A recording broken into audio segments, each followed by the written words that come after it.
we almost see no titties in movies anymore, and we only see dicks. Hey, anyone notice this? Yes, I love titties. Big old titties.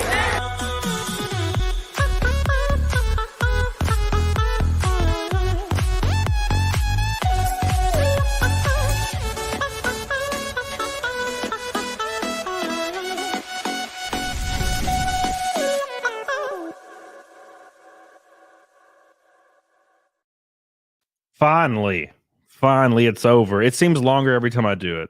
Hey, when I saw that episode of She-Hulk, I didn't think I'd be sitting here months later watching that video.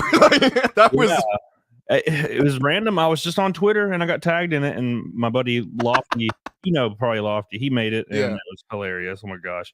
It was just ridiculous. It was just me dancing. I was like, well, I guess I'll never use this for anything. And then like a year later or 6 months later, I ended up using it every time. So it all worked out. But dude, welcome, Disparu. Dude, I saw I've seen you pop up so many damn times, and I've been trying to set up shows, and I'm like, I'll get Disparu. And then like I'll end up I'm just setting up shows, and then finally. Now, granted, it's only been like 3 weeks since I started, so I guess it worked out pretty fast. But still. And you said yes. You know how people I message and they don't even respond? Oh, I thought you did it perfectly, though, because you're like, I'm doing this thing. I've seen your videos. This is a previous stream. I'll do these times. It was like everything you needed in one message. I'm so concise. I'd seen your stuff all over the place before. I'm so concise. I'm so good at being concise and straightforward, and people don't care. But do you want to know my most hated way of starting a conversation? Is when someone will message you, hello. Yeah, dude, I was about to say the same shit. What use is that? Like, seriously, I've got to ask a question to find out what you wanted when you contacted me in the first place. Yeah. And now it just seems like a waste of time for everybody involved. Dude, this is just jumping ahead a little bit. But man, let's assume, okay, I'm a single man and I'm looking for a lady, or a man, depending on how I'm feeling. And I'm like, and I'm like, I need to find this person. All right. And you find a girl and she looks great. And you're like, she's beautiful. And you go to message her. And you're like, I need to think of something real witty and that's going to catch her eye and draw her away from the other 200 people that are messaging her this moment. Today. Yeah. And I'm like, I got the perfect thing. HEY. Shocking. Why did I didn't respond? God, dude, I have friends that do that. They're like, dude, this girl never responded. And I'm like, what'd you say? And he's like, well, I just said, hey. And I'm like, what the you saying that? You got to say something crazy like, hey, girl, I'd love to drag my balls across your face. And she knows you're not being serious, like she knows you're not really going to. Or are you being serious? I mean, I would be serious. I know that. You know what I'm saying? So, yeah, I don't know, dude. That's what I've been doing. And people respond and it's been going really, really well. But some people are obviously harder to get. And some people don't allow DMs because they think they're too good. They're too above that. Well, that or they just get like hate comments. I don't get that many hate comments, actually. I'm almost disappointed. And whenever there's a hate video made about all these people are hating entertainment and they are destroying the culture of our society, I'm like, you didn't even include me in it. How big do I have to be before I actually get into hate videos? Dude, I know what made it then. That was first week for me when I first started. It wasn't for me. It was like Camelot's a liar and dumb, and I hate him. And I'm like, what the hell did I do? And it's like I hate his accent. He's a liar. He's not really from Alabama. He's from Canada. Yeah. I was like, what? I was watching your previous streams and you said that people think you have a fake accent. I'm like, yeah. Yeah, why would you fake this? Well, exactly. If I was gonna fake something, I'd fake yours. I wouldn't fake mine. I'd just be like, I'm from the UK. It's fine. Don't worry about it. I always say I don't have an accent. This is just how things sound when they're pronounced properly. Oh my God, yeah. Derek Cuda says my cock and balls are woke. Thank you, Derek Cuda with the duckies. I love you, baby. By the way, guys, if you're not aware, my boy here is going to do Fight Milk. If we hit the Fight Milk goal tonight, he went to the store and bought all the stuff beforehand. And also he took initiative because I didn't even ask him to do it. He saw my previous streams and went and did it himself just in case. So, because he was like, hey, do I need stuff? I was like, I don't know, maybe. Not. I'm like, I could see I'd Fight and milk and eggs. Yeah, but I had no idea. When you put milk in it, you can't tell if there's anything else in there. I'm like, is that it, or is there more weird crap? You see a golden little orb kind of sometimes floating around like a concoction. But Knox right here says, "Here's an idea, call her." So yeah, women that are not, that are below the age of 50, if you call them, they're gonna get you arrested for harassment. So don't call them. Shoot them a text, man, first. Get to know them. You have to break those barriers. You can't just be jumping in and calling girls because they'll be like, what the hell are you doing? Don't call me. They have to be comfortable before they'll do that. And even then, they don't want to do that shit. So, no, dude, no. But, dude, thank you for coming on. I'm excited. I've been wanting to get you on for a hair for a little while. So I really, really appreciate it. It helps me out a lot. And a lot of people, I'm sure, love your content as much as I do. I was watching the MILF Manor stuff you did, the Velma stuff you did. It was wild. Oh, you picked two there. I tell you, one thing that has amazed me over like the last year is every show I'm like, there's no way this can get worse. This is the worst TV show I've ever made. And then MILF Manor and Velma came out. Like, we didn't even know these levels existed of like depravity. Yeah, what the hell's going on? Like, there's another one. No, you think MILF Manor is it? Someone tagged me in one today where they send 4 American women over to Paris, and it looks like can we get these 4 women to just shag all of France? Seems to be the main goal of the show. It's bizarre. They've rented out an entire hotel. There's these 4 women, and every other room is just a different man. And then they're going to filter the men out, bring a load of more men in. And then it's like, and there's a twist. And the music gets all dark, like a horror movie. Yeah. It's like, people are here with false pretense. Like, where is this show going to go? Oh my gosh. And like, there's a part of me that wants to do the opposite and like just see the reaction. I wish I could jump into an alternate universe where it's like they're doing it, but with grandpas and young women and just see the world catch on fire. Because it would be people would be getting arrested. There'd be marches and protests. How dare you sexualize these young women in their late 20s? Because for some reason it's not okay, even though they're adults. I don't really understand it. What's his name? There's that actor was in Titanic. Who Leonardo knocks him out DiCaprio. whenever they get to 25. He's like, no thanks, not anymore. And the amount of articles, this is the most disgusting thing of all of society. I'm like, you haven't seen MILF Manor. Yeah, you haven't seen that shit. Because, okay, on their end. Now, look, dude, I'm going to just put this out there. If I was worth $1 billion, like Leo probably is, he's probably worth more than that even. If I was worth that much money, you best damn believe it would be like a damn steak at the grocery store. And it said best sell by date, March 26th. When they're 25 years old. And I'm gonna get the new steak every time. Why would you not, dude? That's like buying a yacht. I ain't gonna use the same yacht for 10 years. It's gonna get all old and shit. I mean, they all agree with they know for what it's literally what he's renowned for. Yeah. So they can probably see their birthday going, I've only got about 4 days left here. So it's not as if everybody involved doesn't know.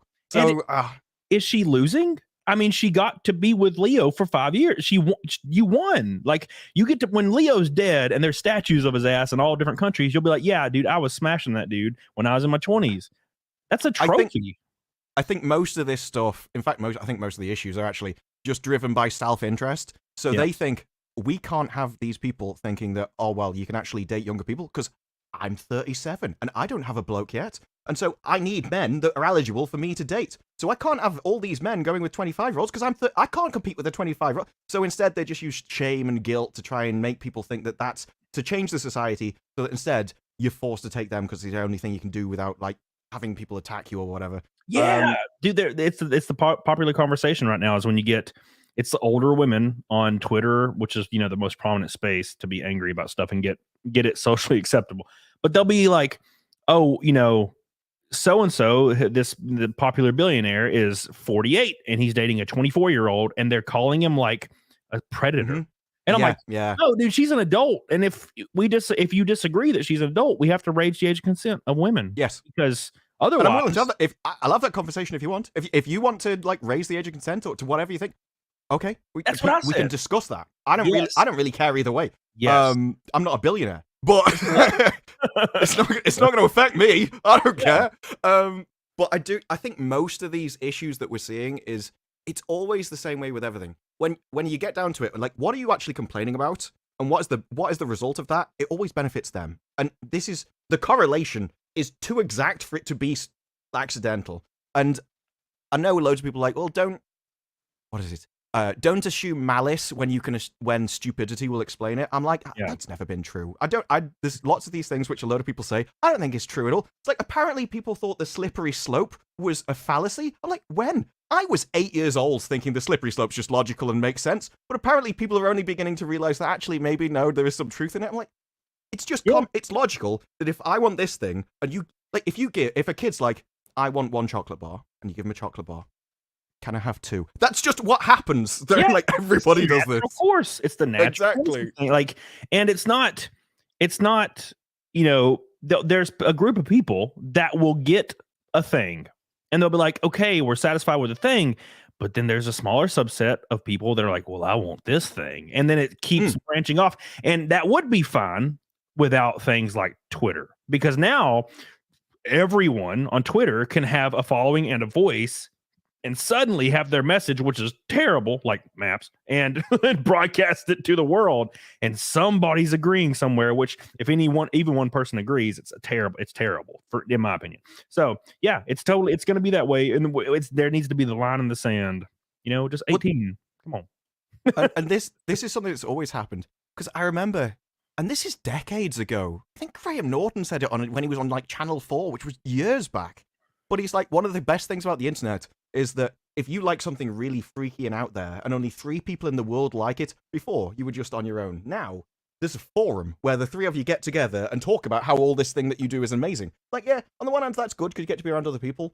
But on the other, if you've got really bad ideas, maybe you should just think that nobody else in this world agrees and I should keep this to myself. Yeah. We used to have things like privacy, keeping it behind closed doors, do whatever you wanted, but over there, as long as it's legal, obviously, but now it's like, no, I have to tell the world about this thing. It doesn't matter what it is. I need to tell everybody. Everyone needs to agree. Everyone needs to like it. I'm like, do that. Dude, it reminds me of one thing. Holy Ozone says, first, you let women show their ankles. Next thing you know, on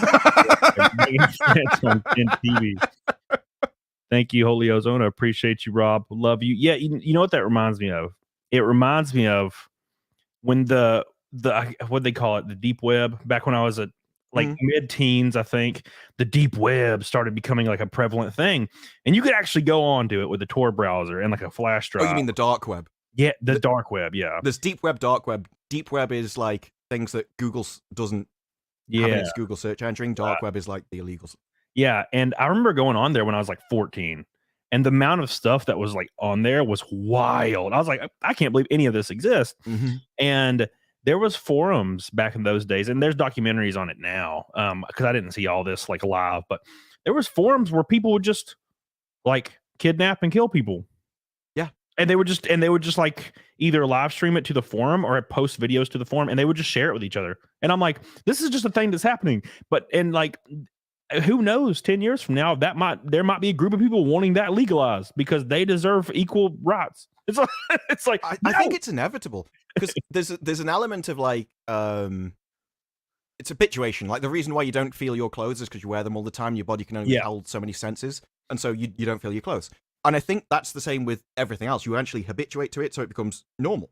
And I've seen a load of people on Twitter recently start saying, if you have to normalize something, it's because it's not normal, like by definition. And go to the ankles example. People laugh at, oh, well, you show your ankles now. It's like, yeah, but people were actually aroused by ankles back then because you couldn't see them. So there's an argument that you can make, well, we should have just left it there. But now, over time, you get more and more extreme until by the end, people need something extreme to even find it unusual enough to find it arousing in the first place. Yeah. And you're going to have that same example with anything in society. And so it reminds me of Pirates Caribbean. When he's like, I saw her ankles, and he's like, you would have seen more if you would have just shut up. Taking her like her dress off, and she still has her like giant underwear that goes down to her like ankles thing on. Thank you, Atomic. I appreciate you. Says already drunk and D-Man's in the house. Hell yeah, I appreciate that, baby. I am about to start to drinking some claws here shortly. We're already a fifth of the way to Naked Snake, a tenth of the way, not a tenth of the way to Fight Milk. Yeah, no, a tenth of the way. I can't do math, man. I'm sorry. Sophie, hell, Disparu on losing Willow. Rest in peace, man. I have seen so many people give me condolences over. I've got more condolences over Willow being cancelled than like if somebody dies in my family. It's been insane. Like, the entire day was just, I wonder what Disparu thinks about this. I bet he's not coping with this. I haven't seen him. Has anyone seen Disparu recently? All about Willow getting cancelled. God, dude. I'm so shocked. You know what's weird? You'll have TV show after TV show, and there is articles amongst articles, dozens of journalists claiming why Willow is misunderstood, or why The Last of Us is actually better than you think, or why all these, and they're always defending all these shows. And you know, Last of Us is a decent show. I finished it, but like as far as Willow goes, you know, it's a trash bag. Let's be honest, right? It's not a great show, and it getting canceled is like, what do all these journalists say when that happens? They're just like, well, I guess because what they usually do is they'll just blame it on racism or something. Well, that's why you always get this show destroys the lore of the original movies, and that's a good thing. That's a good it's like thing. you have to try and convince people. They genuinely think that, and there's loads of people that think this. Like, if your idea is that everything is a social construct, you don't believe in objective reality, and so you think you can generally convince people to make a fake reality. Like, all you have to do is get everybody on board. That's why there's all these arguments arguing for literally anything on it. If only we can get just enough people to believe it, it will actually become true. And it's like, no, that's not how it all works. And so you end up with people arguing for the most insane stuff. And the thing with Willow, and people are like, oh, I'm really sorry that you have to watch Willow. I really enjoyed watching Willow. I thought it was hilarious. There's something about, like, just watching trash. It's so bad. Yeah. Like, you can watch, if you watch MILF, I swear, it's hilarious. I think you have to appreciate a car crash.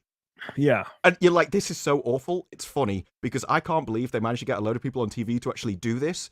And they think this is their life. They're just up all to them. This is normal. And they have no idea that everybody else is laughing at them, not with them. And there's a certain revelry in that. And that was the thing with Willow. It was the same with She-Hulk. She-Hulk was awful, but it also tried to be funny.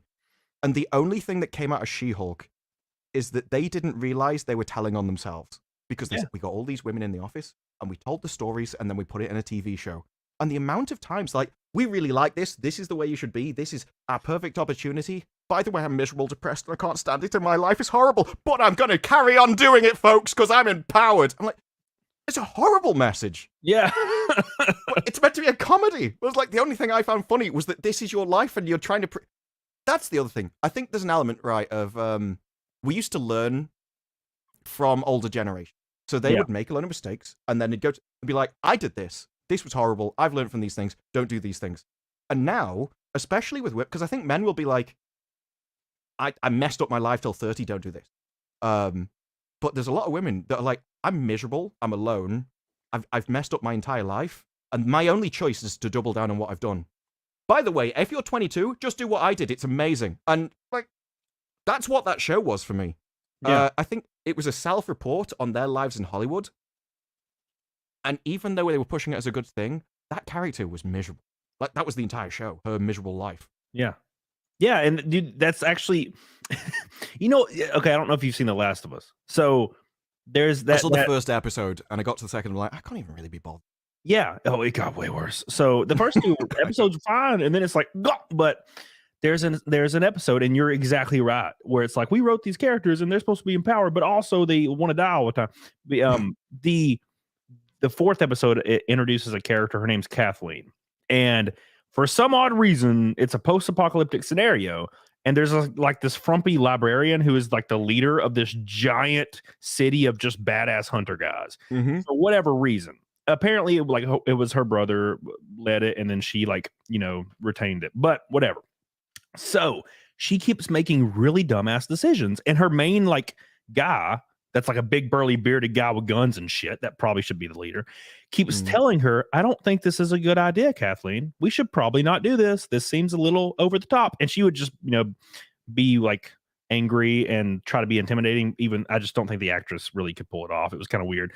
But at the end of when everything was said and done, like, she's chasing this one kid out of revenge and has this entire responsibility of this whole city of kids, women, and children to take care of. And she just leads everybody into like an ambush of zombies, and everyone dies. And I'm like, the whole point was women can be leaders too. They're smart and they're empowered and they're just as capable.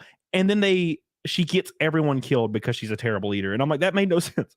Yeah. Like we have this new powerful female-led character that sucks and kills everybody, gets killed, and everybody dies because she's so dumb. And I'm like, that.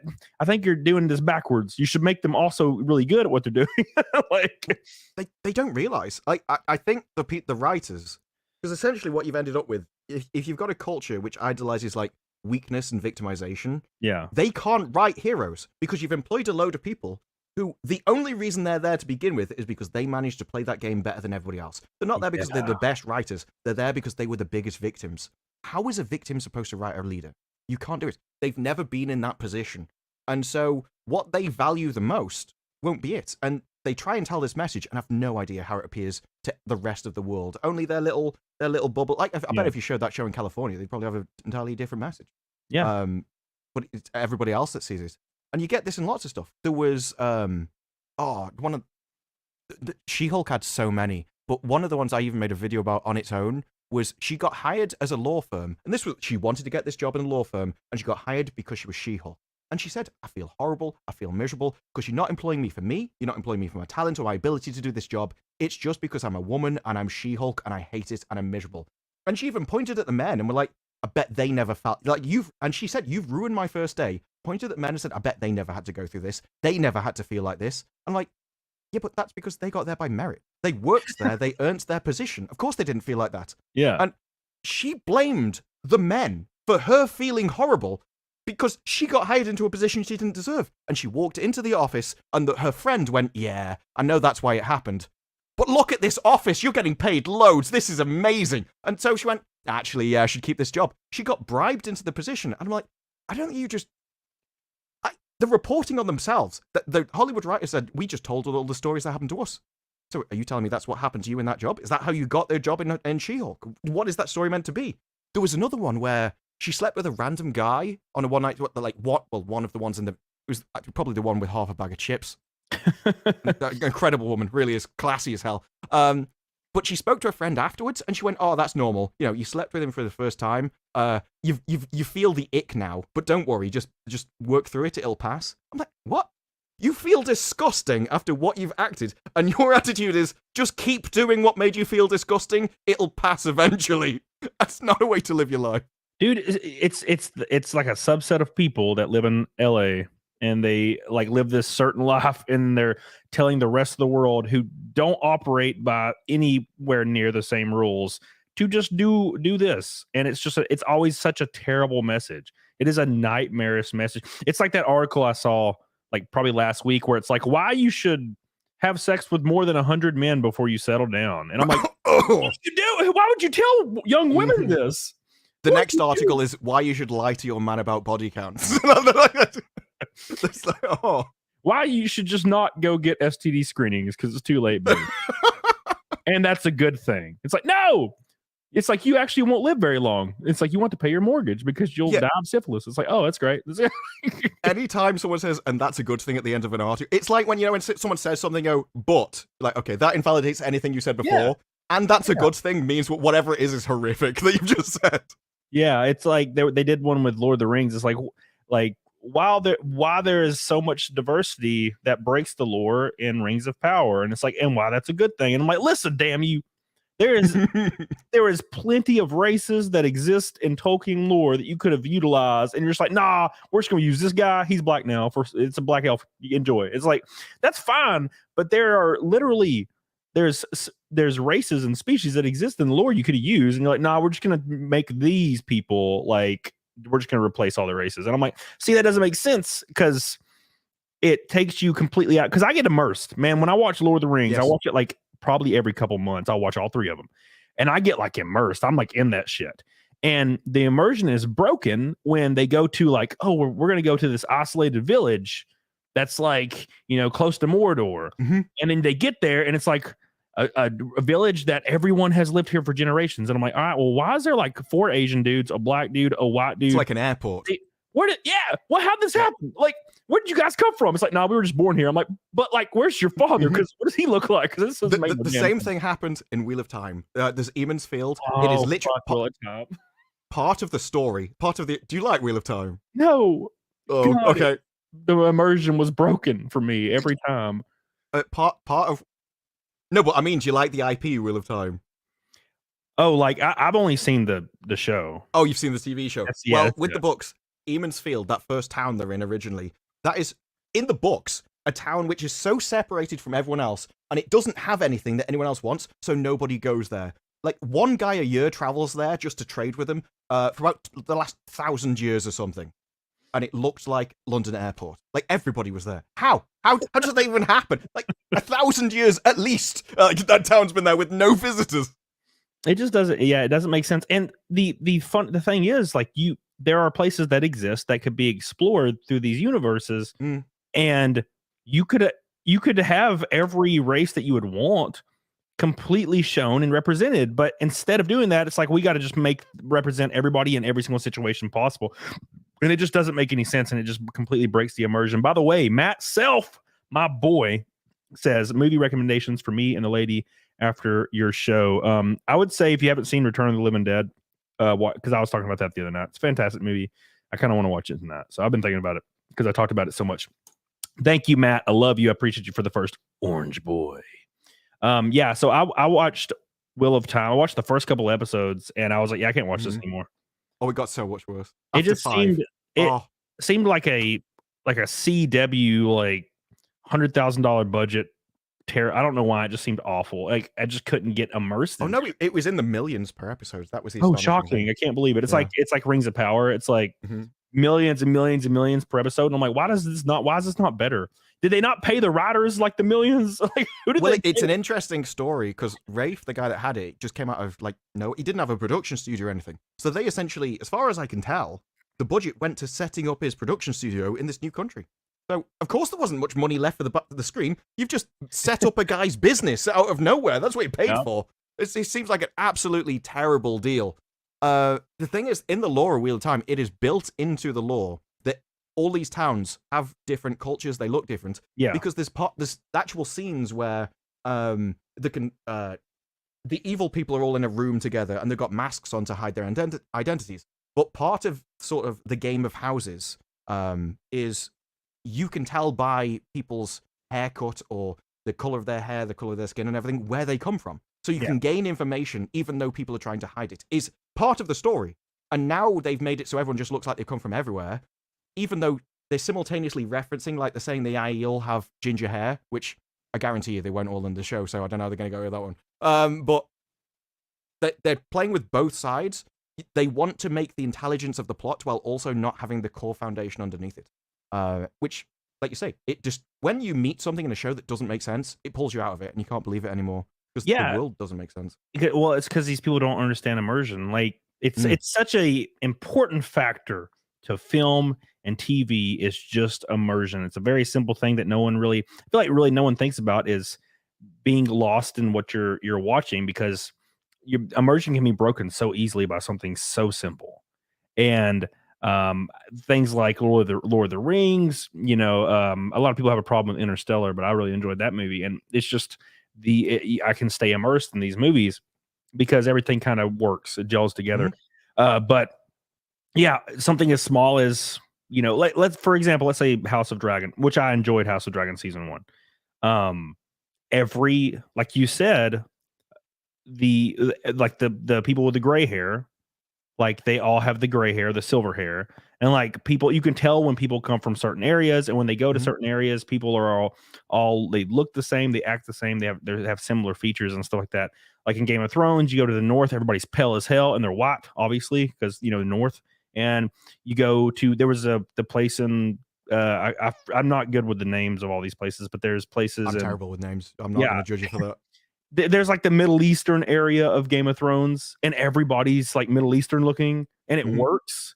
And it immersed you. Like when Daenerys was going through with the Dothraki, like everybody was Middle Eastern looking to a degree, and it worked. If you just had the Dothraki come in and ride in on their horses, and they all had long ponytails, and they were all just like, it was like a bunch of white dudes and Asian dudes, and then black, it would make no sense. It's like, and one guy came in on a Ford Fiesta, just randomly, never even explained. It's just there driving along, just AKs and shit. Yeah, this is the thing. It's about creating a believable world, and your world doesn't have to be real life. You can come up with rules that, well, this guy just has 10 times the strength of a human, and you're just like, okay, that's the rule of the universe. As long as that rule stays the same, you're in a new world. It's like virtual reality. Virtual reality is really weird. You can have the worst graphics, but you just put on the headset and your brain's like, okay, this is my world now. And it believes it. You are there. It doesn't matter what level it is. And so your brain is very flexible and very good at adapting to new situations, but it has to obey rules. If it doesn't and you break them, like, well, that's weird. That doesn't belong. And now you're back thinking about this is a TV show. It's not a series. Yeah. That's why I like, recently I've been going into a lot more Korean shows. One thing I like about that is the men are men and the women are women and everyone behaves how they should. And that is like the fundamental aspect of humanity. And you don't have to, they don't have any of these, there's so many like Hollywood shows where like, well, we had to set up these characters for an hour. And like, well, why? Like, it's generally to convince you that this person is behaving in a way that nobody actually would. Whereas in Korean shows, it's like, this is a person, this is their situation, and you know how they're going to behave from the setup itself. It's over in 5 minutes, and you're on to actually everything else. So much better done, because you're not convincing someone that for some reason this 5'4" girl can beat up some guy who's 7 foot, even though she's never had any martial arts training, and she's just got a piece of technology she's never seen before in her life, which she's immediately good at. Oh God, yeah. That I don't want to talk about Ray. I hate her. Like, I wasn't thinking of Ray, but that's the thing, isn't it? I could give you that description, and that's like every movie for the last 4 years. Dude. Oh my God, Star Wars. That you know what's sad. I quickly touch on that for just 2 seconds, because I feel like I've said it a bunch, but I haven't talked about it in a while. I was so excited, and now look, I wasn't really ever a huge Star Wars guy, but I love the originals. And even the prequels, like, Revenge of the Sith, I enjoyed it. The other ones are kind of whatever, but I saw them when I was a kid in theater, so it didn't really matter to me. And I was so excited for the 7th one. And the 7th one was kind of whatever. It was kind of like, okay, well, some of this stuff is happening. I don't know if I liked it. I don't think I liked it very much, but the next one will be great, right? Because we're gonna have Luke and all, it's gonna be great. I didn't like the Han thing. I didn't like that Rey could fight off Kylo at the end, but he was mortally wounded with the Wookiee bowcaster thing. So I'm like, okay, I can rely on that in my brain. And then the next one came out, and it was the worst thing I've ever seen. And I have not watched a piece of Star Wars like media except for a couple episodes of the first season of Mandalorian, because Gina Carano was in it and Bill Burr was in it, and I was like, I kind of want to check that out. But I haven't watched anything since then, because it was just so ridiculous that Rey never needed training. She didn't have any drawbacks. There was no negatives about her personality. She had no faults. She couldn't fail at anything, and she was perfect. And you can't have a good story without trauma or failure. Like at some point, and she just never did. She was just great the whole time, and it was just so annoying. And that seems to be the case. And I don't want to get on the subject matter of little girls taking out tall dudes, because I talk about this every stream, and there's people in my chat that I have to yell at because they're like, dude, if a girl knows martial arts and she could totally take down a 6'2", 250-pound guy. And I'm like, no, she could not. I'm sorry. That's like punching a child. The child's not going to win. Men are strong. Thing is, I never used to care about it. Like, my name comes from Alias, Section Disparu 6, SD6. That's where the name comes from. And that is literally a woman goes through for series. She beats loads of people up because they're just like, well, she was trained more. And the thing is, it may not make sense, but my brain just goes, okay, she's trained better. Fair enough, she's a better fighter. And I don't really care. And the point of that, it wasn't to drag everybody else down or even show how, it was just like, this is what she can do. And so I accepted that as the rules of the universe. And the best way I've seen it recently, there's a Korean one called My Home, which is about this girl who she joins up with like a crime gang in search of people that killed her father. So they train how to fight. And there's a scene in that where the boss, it's all like kung fu and stuff. The fights are amazing. But there's this scene in that where she tries to fight this guy and he just beats the crap out of her. It's like, there's no way you can take me in a fight because I'm taller than you, I'm stronger than you. And if I punch you, you're going to be on the floor and not getting up. You're not getting back up. Your only chance to defeat me is if you go for the vital organs. And so he teaches like the pressure points and stuff. And then he does the old rule, which used to apply, which isn't true either, but at least it's enough to make your brain accept it, of you're smaller, faster, and more agile. And so she would use different moves to the men. And there were times in a fight where if they just got one punch on her, she'd be on the floor. And that's it. Yeah.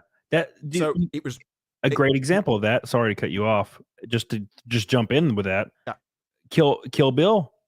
There's one of my favorite freaking, like, I just consider it one film, to be honest. But it's one of my favorite things ever. And you're immersed because Uma Thurman is like a 1 in a billion, like, trained fighter and swordsman. So it works, and she also gets the shit kicked out of her half the time. And she gets shot. They suffer things, they get battered, they're not perfect. and there's enough rules put in place. They're just like, okay, this is just something they can do. And I think the main point is, it's not done as if you're lifting them up. Like, this is just a possibility for them. Yeah. They've trained, they've worked, they've earned this. And it's also not to drag down the other guys. At no point during my game do they humiliate the men. Those men are amazing fighters. She just happens to beat them. Like, she comes up with her own moves and stuff that they don't know about to take them by surprise. And I think most people don't know enough about martial arts that they'd be able to pick it apart. Yeah. So it doesn't matter. Well, I was watching John Wick 2 the other night because I'm going through all of them. Film. God, I love them, dude. I'm going through all of them because the fourth one comes out in a few days. And yes, there's that one scene where you remember Ruby Rose, that actress, when she was popular for 2 seconds. Well, luckily, until she did Batwoman. Yeah, they gave her no speaking lines in John Wick 2 because obviously, you know. So it gets to the end of the movie of John Wick 2, and she finally has her showdown with John Wick because she's like the personal bodyguard for the main antagonist. And she goes at John Wick, and she's so fast, right? She's like going as hard as hell, and he's kind of like having to like deal with her being like a chihuahua, and she's not really hitting him much. She's hitting him, and he's not screaming, he's not hurt. He's just kind of almost like holding like a little kid's head while she swings and flails. And then at one point, he just grabs her and throws her like a football, and she just hits the wall. And he grabs her blade from her and just like stabs her in the chest with it. And it was not a hard fight. He just wrecked her ass. And it was beautiful because John Wick is also one of the best fighters in the world. So if he goes up against, I don't care how good the woman is, he gonna clap her ass, and he did. And that's why I love that scene, because her characters kick ass, but John Wick is more kicked ass. He's the more kicker asser in that situation. So it's good to see that. And like I said, Kill Bill is a great example because Uma Thurman, because I love how the way how it's filmed and directed. But Uma Thurman has to go through some hell to get to the point where she's at with Pai Mei, and she breaks out the coffin with the thing. She goes through absolute brutal shit to get to the point where she's at, and she's already an assassin at this point, and she's still training just to be able to take down Bill one day. It's a fantastic damn movie. Daramuth says Interstellar, great movie. Shawshank, great movie. Green Mile, fantastic movie. If you ever get a chance, look up the movie Paperman. Stars Ryan Reynolds, Emma Stone, and Jeff Daniels. Really good. Thank you, Darren Muth. I appreciate you. Go boy, love you. Appreciate you. Yeah, I was I don't remember what podcast I was on the other day, but somebody said they hated Interstellar. Did you like Interstellar, or did you watch Interstellar? I think I've seen it. I'm not that much of a movie guy, and most of the movies that I watch, I've not watched many movies in like the last decade because I just went on to TV series and I much prefer them. I prefer the setup. I prefer watching them in my own home. Like, I would watch more movies if they came out on streaming because I hate the cinema. I don't like going to the cinema. I don't like the two people that inevitably sit in front of me and talk for the entire movie at the cinema. And I actually think, given how many cinema tickets are going down, I think a lot of people probably agree now, especially after lockdown and stuff, where people got out of the habit of going to the cinema. For me, I'd rather just have everything where I could just like rent it off a streaming service. Personally. I 100% agree. Yeah, the only reason I went to my theater kind of recently, I don't know, probably a month or two ago. Oh yeah, I saw Avatar 2, and the only reason I go to the movies because Megan was, I think, in theaters, and I just rented it from like Amazon for $20 or something like that. And the only reason I went to see Avatar was because it's one of those theatrical experience movies. Oh, I also saw Titanic 25th anniversary because I'm so stupid and I love that movie. I just love it. But my theater I live in a really nice, like weird, like tech city, and the theater has like a bar, and they'll bring you like drinks to your seat, and they'll bring you food, and the seats have like tables and they're full recliners, and it's fantastic. So that's the only reason I ever go to those, and it's like 4 minutes away. So, but other than that, even still, I would rather just pay $20 and have it in my home theater. Yeah, and I mean, it takes me like an hour to get to a cinema, then it's an hour back for a movie that nowadays it's probably going to be crap anyway. And I've thought movies have been crap for a long time. A lot more crap movies have been made because before. Like, in the early 2000s, during a year, if you were like, well, what movies came out this year that were good? You'd be, like, reeling them off. And now you might get two. Like, the only two movies I'm really looking forward to this year are John Wick 4 and Mission Impossible. Those are the two that I'm actually going to see at the cinema. Everything else, I'd be willing to give you a shot if I could watch you here, but I'm not going to go to the effort. Yeah, well, it's there. You can't trust reviews anymore. Like, unless they're from, like, usually what I will do is, if Critical Drinker, I'll watch one of his videos, and if he gives something like the green light, I'll watch it, or I'll at least watch it in my home theater. But like, you can't trust critic scores at all, especially not on Rotten Tomatoes, because it's all bullshit. It'll be like 99%, dude. I remember when this first started happening a few years ago, where critic reviews started getting really strangely skewed. I remember setting out a couple movies, and I was Googling them and researching them. And there was these 4 like movies, and they were all in the 90 percentile, and they're relatively recent. And I was like, all right, cool. I'm gonna have a movie night, and I'm gonna watch like one after another. And one after another, they were god awful. And that's why I started switching to only looking at audience score. And even then, you can't be sure. So yeah, I don't want to spend the money, especially with it's so expensive to go to movies here now. It's like $18 a ticket. That's how they're surviving. They've been increasing the prices because they're getting less people to go. So they're still balancing their books just by increasing the price. But like on the audience score, I think Gotham Knights is like 70% on Rotten Tomatoes. But the only reason it's 70% is because it's got so few people reviewing it now compared to the thousands that did it before. No one's even watching it. Yeah. And I think that's one of the big problems. People used to, a new show would come out, you'd watch like the first 1 to 3, give it a chance, see if it's any good or not, and then move on. And now people are just like, Star Wars, don't care. Oh, it's Gotham Knights, CW, don't care. You've made so many things so crap for so long, people have given up. Yeah. Whereas 100%. I can go to Korean shows, and if I just pick something random and watch the first 3 of 3 episodes, one of them is going to be amazing. It's just higher quality. Korean. Have you ever seen Train to Busan? You ever seen that? No, that's on my list. Oh my god, dude! It is.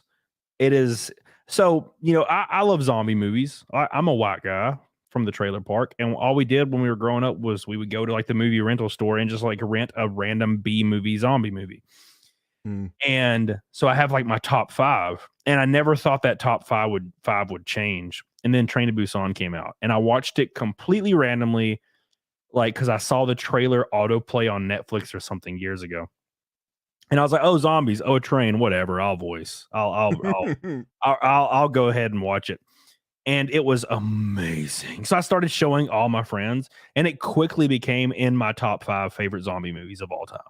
It is just so damn, and it's not only is it great when it comes to zombies, it's very emotionally invoking, and they just convey everything perfectly, and you love all the characters, and it's a beautiful movie, and it's every Korean movie or TV show I watch is fantastic. Every one of them, one of them.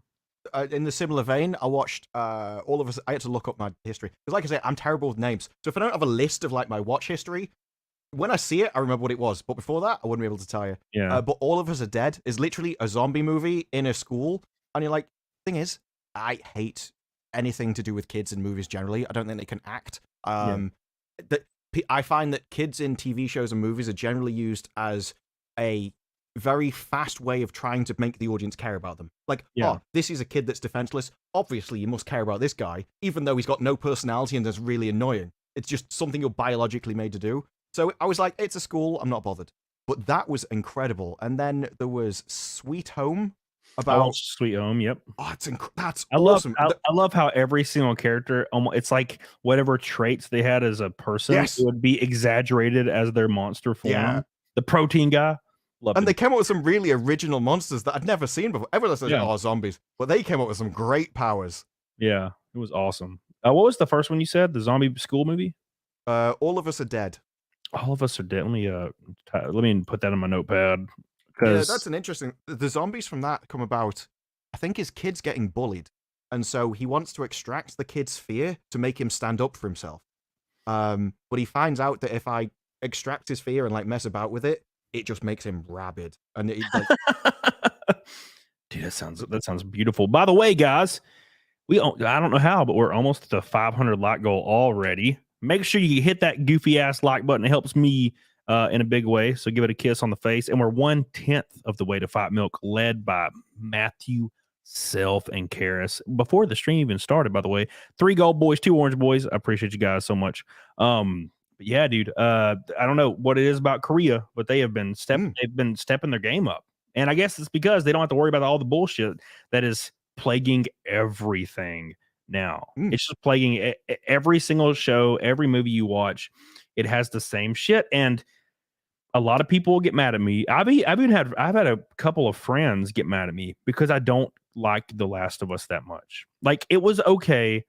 Like, it was a very decent 6 out of 10 show, but people are saying it was the best thing ever. And I can see, obviously, when things are forced, and it happens a lot in this show. And I don't really care for it. And people get so mad when I would talk about that. I'm like, the entire point of the show for me is Joel, like, the main guy, is an old white dude, and he's set in his ways, and the entire his character arc is supposed to be him almost like rediscovering his older self and compassionate self and changing. And he's an old, like, bearded, rugged man that's like, just, you can see it on his face. And then on the opposite end of the spectrum, you have Ellie, which is full of life. She's never been out of the Institute, and she's finally out of it now because she's going to, they think she's the cure. So she's never seen anything traumatic, and she's full of life and optimistic. And to cap it all off, Joel is old looking. He's worn out. He's tired. And Ellie is adorable and full of life and, like, glowing. So that's why it worked so well in the video game. So then the show comes out, and forgive me if this seems assholey, but Pedro Pascal is great as Joel. He looks like him. He does a good job. He's a great actor, obviously. But Bella Ramsey she's the furthest thing from cute, man. Like, she looks like Sloth from the Goonies, and it doesn't help that dynamic. She's no longer a cute little girl. She looks like a freaking monster, and it's hard. It de-immerses me, like I said before. And they're like, man, she killed the role. And I'm like, God, she said, I can't. It's every time her face hits the screen, I'm like, oh shit, every time.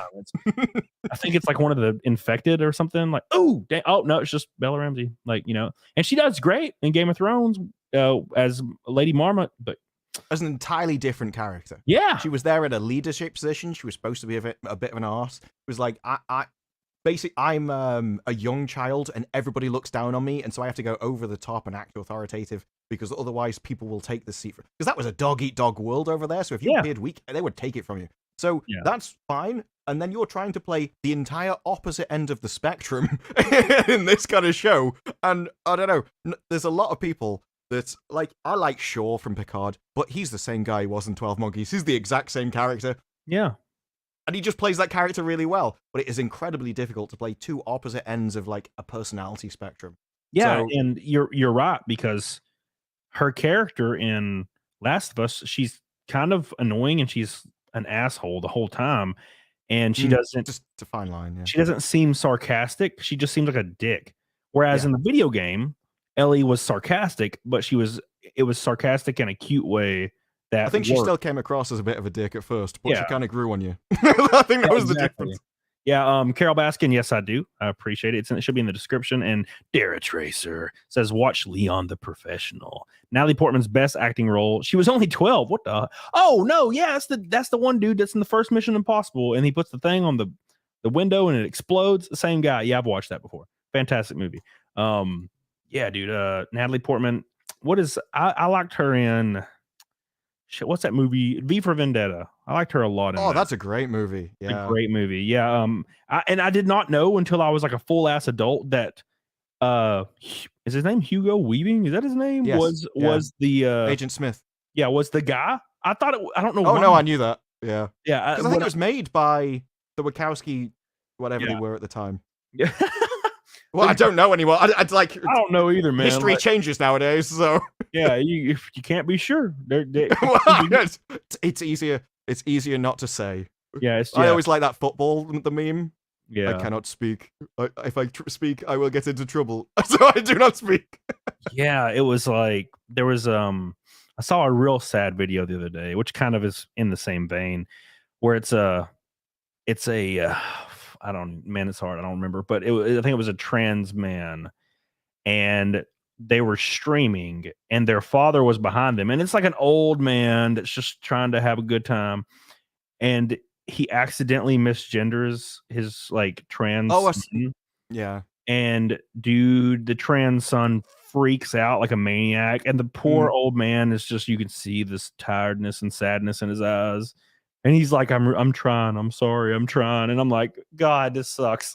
Like, imagine being an old person right now. Like, because, being old, you're not sharp and you're just trying to make people feel good. Like, if they're in your family. If they're not in your family, you're terrible. Usually to us, retail workers. That's what they do. I don't know what it is about old people, but they just hate them retail workers. Trust me. Dude, I did it for years, and the old people were so mean to me. But when they're your grandbabies or your children, they're so nice, and it just sucks watching these older people have no idea what to do. They just get reamed. I wouldn't have been allowed to get away with that. If I'd been screaming, no. Oh, dude, yeah. I quote tweeted that shit. My dad is a very hardened, like, laborer. He's like a labor worker, like, hardened man that is permanently tanned because of his days in the sun from working on roofs. He would have thrown me out the window and like beat me and then resuscitated me and then beat me again. So he would have mouth to mouth my ass to wake me up and then beat my ass again. That's what he would have done. There's lots of weird ideas that go around society, and one at the moment, and I think it's literally just because they have the ideas that people want them to have, so they're trying to push it.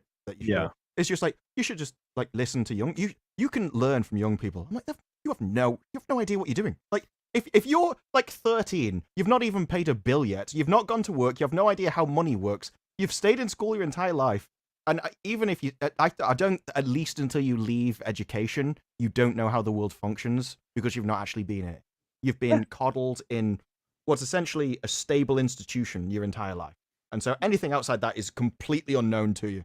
And no, you should listen to these people. They definitely know the right thing about the world. I thought I knew it all. And the thing is, and I actually had something very recently happen that I can speak to about this. But when I was 22, 21, I thought I knew it all. I thought I was a smart ass dude. And now I realize at the age of 33 that I was so dumb at 21. And so naive. And I can't even imagine at 16 and 14 how stupid I was. Yeah. And you try to impart that knowledge, and it's like a weird thing. It's impossible. And I almost remember it happening to me when older people would be like, look, dude, this is what you're going to encounter. You're probably going to encounter these couple things. And this is how you're going to have to weather it. And instead of me listening, I just got mad. And I was like, dude, I know what I'm doing. So you don't have to lecture me. I got this. And in fact, I did not have this. And like when my ex-wife left, it was like the most abrupt thing and like uprooted everything. And it was like the craziest shit. I was like, oh shit, what's happening? I don't know what to do. And, I was talking to somebody recently, and, I can preface it with, they may be right about the situation, but they're in a relationship and they've been in this relationship for a long time, but it's the only person they've ever known, like ever, since they were a teenager, and they're like in their early 20s. And I'm like, hey, just letting you know, we're friends. The future, you don't know what people are thinking. Like, you may love your dude or your girlfriend. You may think that they love you more than anything. And you may think that all this is going to work out and everything, but you don't really know what they're thinking, even if you think you may. I'm like, so just always be cautiously optimistic in those situations. Don't pause your life for 10 years waiting for somebody that might not be there at the end. And I had this conversation with somebody because I'm like, I'm trying to impart the same knowledge because this shit happened to me. And it happens to a lot of people statistically, actually. And they got so mad at me. And like, they like, just don't, like, they were like, leave me alone. I don't want to talk to you for like, let me cool down and I'll talk to you tomorrow or something. And I'm like, thinking to myself, I'm like, that's how I reacted probably. And it's almost impossible to impart that knowledge. So it's almost like this doomed situation where we can't fix anything because younger people think they know everything, especially now because they're told they know everything by the media right now. If they're on Twitter, they're told that they are the kings of the universe, right? Especially at 13. There was a doctor that got in trouble, I think. Like, they're getting sued because they recommended a double mastectomy to a 13-year-old girl that was wanting to transition or something to that nature. And they're getting sued now years later after this happened because the person was like, I didn't actually want to do this. And they were questioning this person, and they basically recommended like hormones or double mastectomies to young women just off of the statement alone that they felt like they were a woman or felt like they were a man. Sorry. And they would recommend surgery off that one statement. And it's the craziest shit in the world. And when you're told you're right your entire life, it's almost impossible to listen to somebody that's older because you just think they're being assholes, right? Lecturing you. And I think that's where we're at right now. And it's pretty insane to me. Richard says, day in the life of a Brexit geezer. Wake up, wrap your leather belt around your fist, and prepare to greet the workers. Dude, that's true as hell.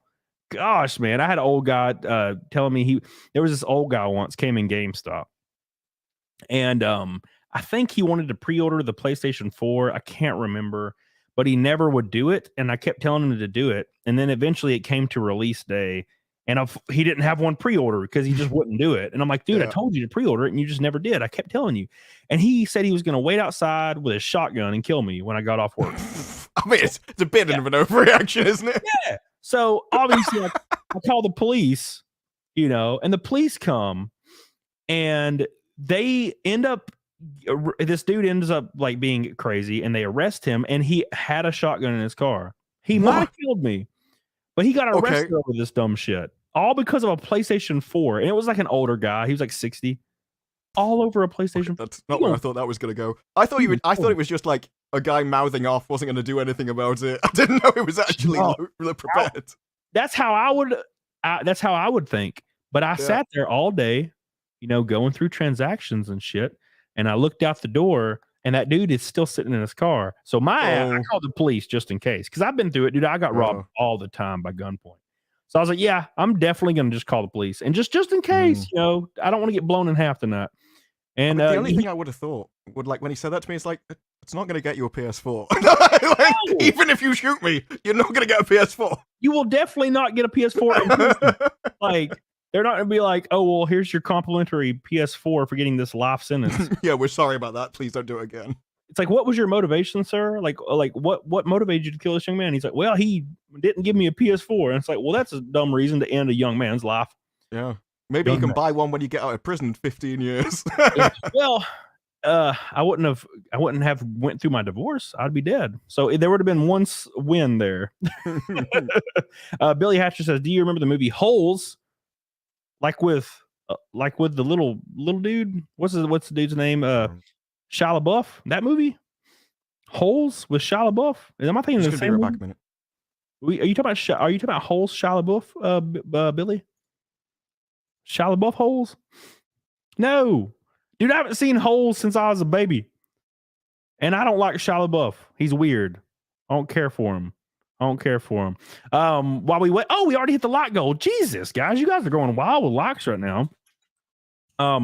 Let's go. I'm going to set the ultimate goal. You guys ready? The 1,000 like goal. Good luck. I'll see you guys on the other side. So we're going to change it to 1,000. I appreciate you guys. Make sure you guys follow me on Locals. By the way, we have a Locals chat right there. And we have a lot of people in it. We have Ashley in it. Skytex. Love you guys, Daniel. And also, we are 1/10 of the way to Fight Milk. The biggest dropper of the day is Mr. Matt himself and Karis. I appreciate you guys. 1, 2, 3, 4 gold boys, 2 orange boys, no pinks or reds. Appreciate you guys so much. And Morsk over on Rumble. Sorry guys, I'm tripping balls. I've been drinking. As far as movies go, you can't really beat Big Trouble in Little China. I watched that the other night. Thank you, Morsk. Love you, dude. I appreciate that. Shia LaBeouf had a great interview with John Berthal. Dude, Shia LaBeouf's weird. There's something freaky about him. And I don't know. He freaks me out. You can't stand Forrest Whitaker. What the fuck? Anyways, there's something really weird about Shia LaBeouf that freaks me the hell out. You know what I'm saying? Like, do you guys get that vibe? I get this weird Shia LaBeouf vibe. So I did like the only movie I ever liked with Shia LaBeouf in it was Disturbia. From what I can remember. Now, it's been a long time. I might not have liked that movie, but I feel like I liked that movie. Can't really remember. So, best films, Rush Hour. Oh, such a great film. Such an amazing film. Did you guys know that when you watch Rush Hour, when you actually watch it, before the movie comes on, I don't know if you've seen this, but when I've you seen Rush turn, Hour. yeah, when you turn on Rush Hour on like Netflix, it talks about how the movie's racist and gives you a trigger warning before it comes on. It's like, this movie was filmed in a different time. These jokes are not accepted. And I'm like, this movie is hilarious. It's fun when like buddies that are from different races poke fun at each other's race. It's funny. It's like a, And if you put that warning there, it'll probably make those jokes more funny, because things that you're not supposed to say are funnier than things that you can say. So the more you actually go, this is at fringe, it's just going to get even funnier. It's not going to help. 100%. 100%. Yeah, dude. It is wild as hell. And I love Rush Hour. Rush Hour 1 and 2 were fantastic. I can't really remember 3, but I remember the first 2 being just godlike. And I wish there was more. But for some reason, Chris Tucker disappeared off the face of the earth. I can't really remember anything he's been in recently, to be honest. He got old, I guess. He was in Fifth Element. Fantastic movie. Great movie. So let me ask you a question that I was going to ask you like in the beginning, but I was going to respond to the previous stuff. We've gone through like 4 different topics. Beginning to go. So tell me how did you start YouTube, and like, so what did you start doing at the very, very beginning, and like, did it take off immediately, or was it a thing that kind of happened slowly? And like, when you noticed it, was it kind of like a life-changing thing? You're like, holy shit, what's happening? You know? No, I mean, if you go back, I think all my videos that I ever made were on this channel, essentially.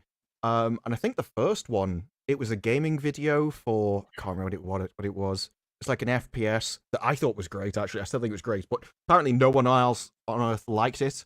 Failed for various different reasons, but it completely flopped. And then I'd made the odd video, like I tried to start a few times, and I'd made like 3 videos, got barely any views, and then never really. My issue is if I start lots of things and sticking with them is the issue. Yeah. So in the end, what actually started me this time was it was on Friday Night Tights, and I'd seen the speech before multiple times, but for some reason this actually started me doing it. It was Gary Nerdrotic who said, "We need more voices because we don't know when they're going to be here. People need to replace us, and we might eventually end up on other platforms." And so that started me doing it. Then I sent a drunken message to Jeremy at Geeks and Gamers. It was basically, I'm making these videos. Nobody watches them. Do you need anyone to make videos for you? If you do, I'll make them. And he says, I have no idea why I checked this message. I have no idea why I even answered this like ridiculous message in the first place. And he had a profile picture of a little squirrel, which I thought was stupid. I hated everything about this, but for some reason I checked his channel, and then they got back to me, and I started making videos for Geeks and Gamers Play. And the good thing about that was I had people around me that were also doing it, which gave me, it was like the motivation to keep on making stuff, even when it was going. And there was like a little uptick, which I could see progress from. Because when you first start, you're like, nobody watches them, and you can't improve because you don't have any commenters, no one's watching them, there is no number to go up because it just stays dead. But at least when you've got a few views coming in, even if it's like 20 a video, you've got a little bit, you've got some comments there, you can see that this video is doing better than this. And it's that data which I find is the driving force. It's a bit of a game to me. Like, this video's done better than this one kind of thing. And then there were several bumps over the course of the first one, besides, I think there was some shout-outs and stuff on Geeks and Gamers, got to about 400 subs. Then Saints Row came, the game, absolute disaster, the marketing abomination.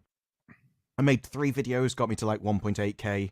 Then Shad from Night's Watch, Shadiversity, shouted me out over Wheel of Time. That got me up to about 2.8. And then it really blew up on the 22nd of February. There was a Superfans video for Rings of Power.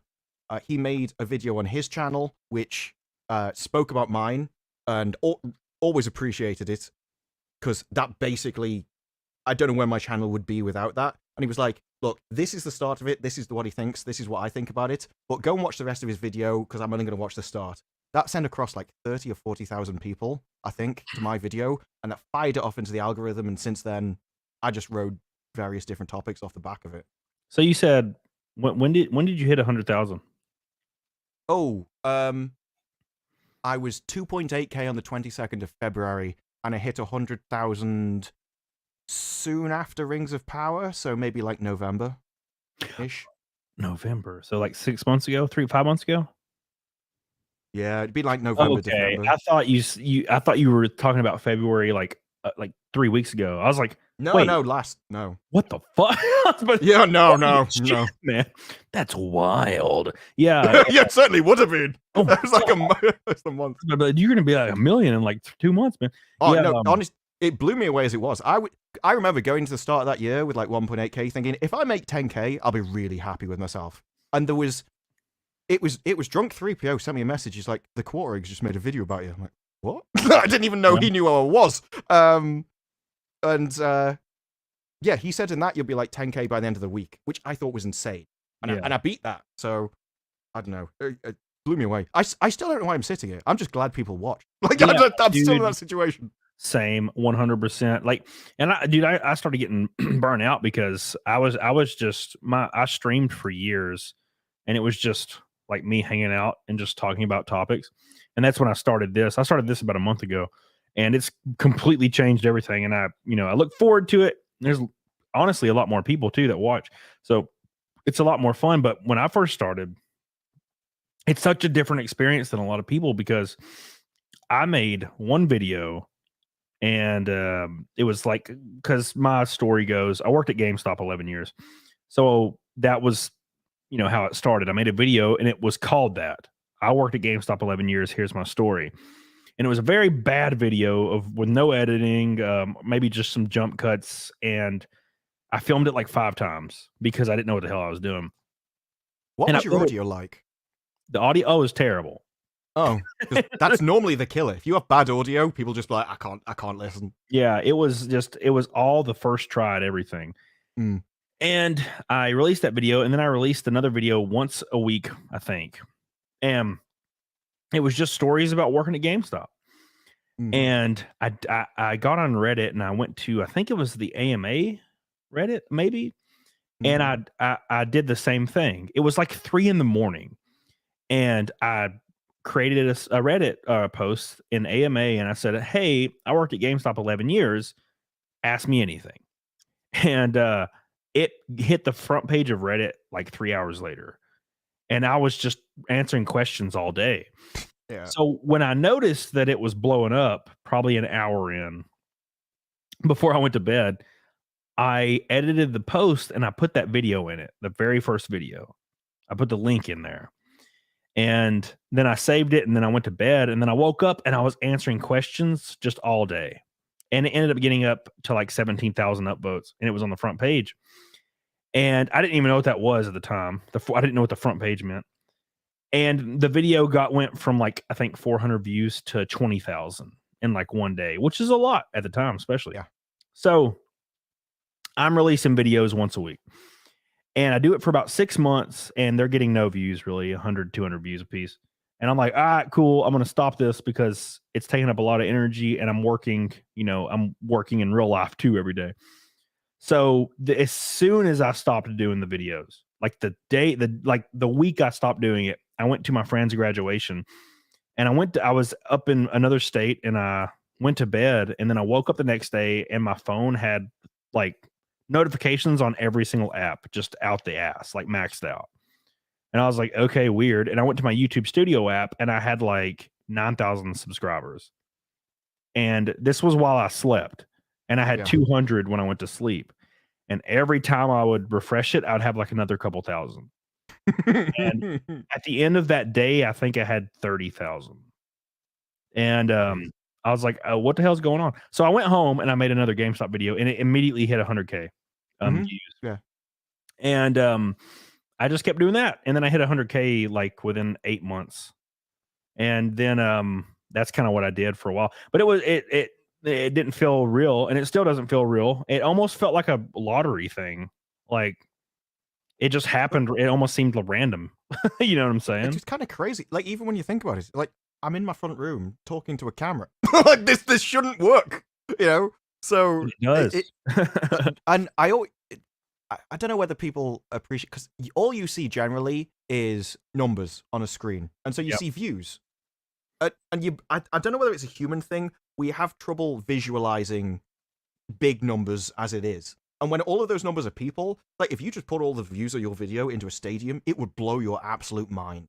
Yeah. And so for me, like one of the reasons I go through comments and I go in Twitch chats and like Twitter and stuff, because I like talking to people, because it keeps it grounded that all these are they're the real people. And I think there are people who over time get distanced from that. They just see numbers. Yeah.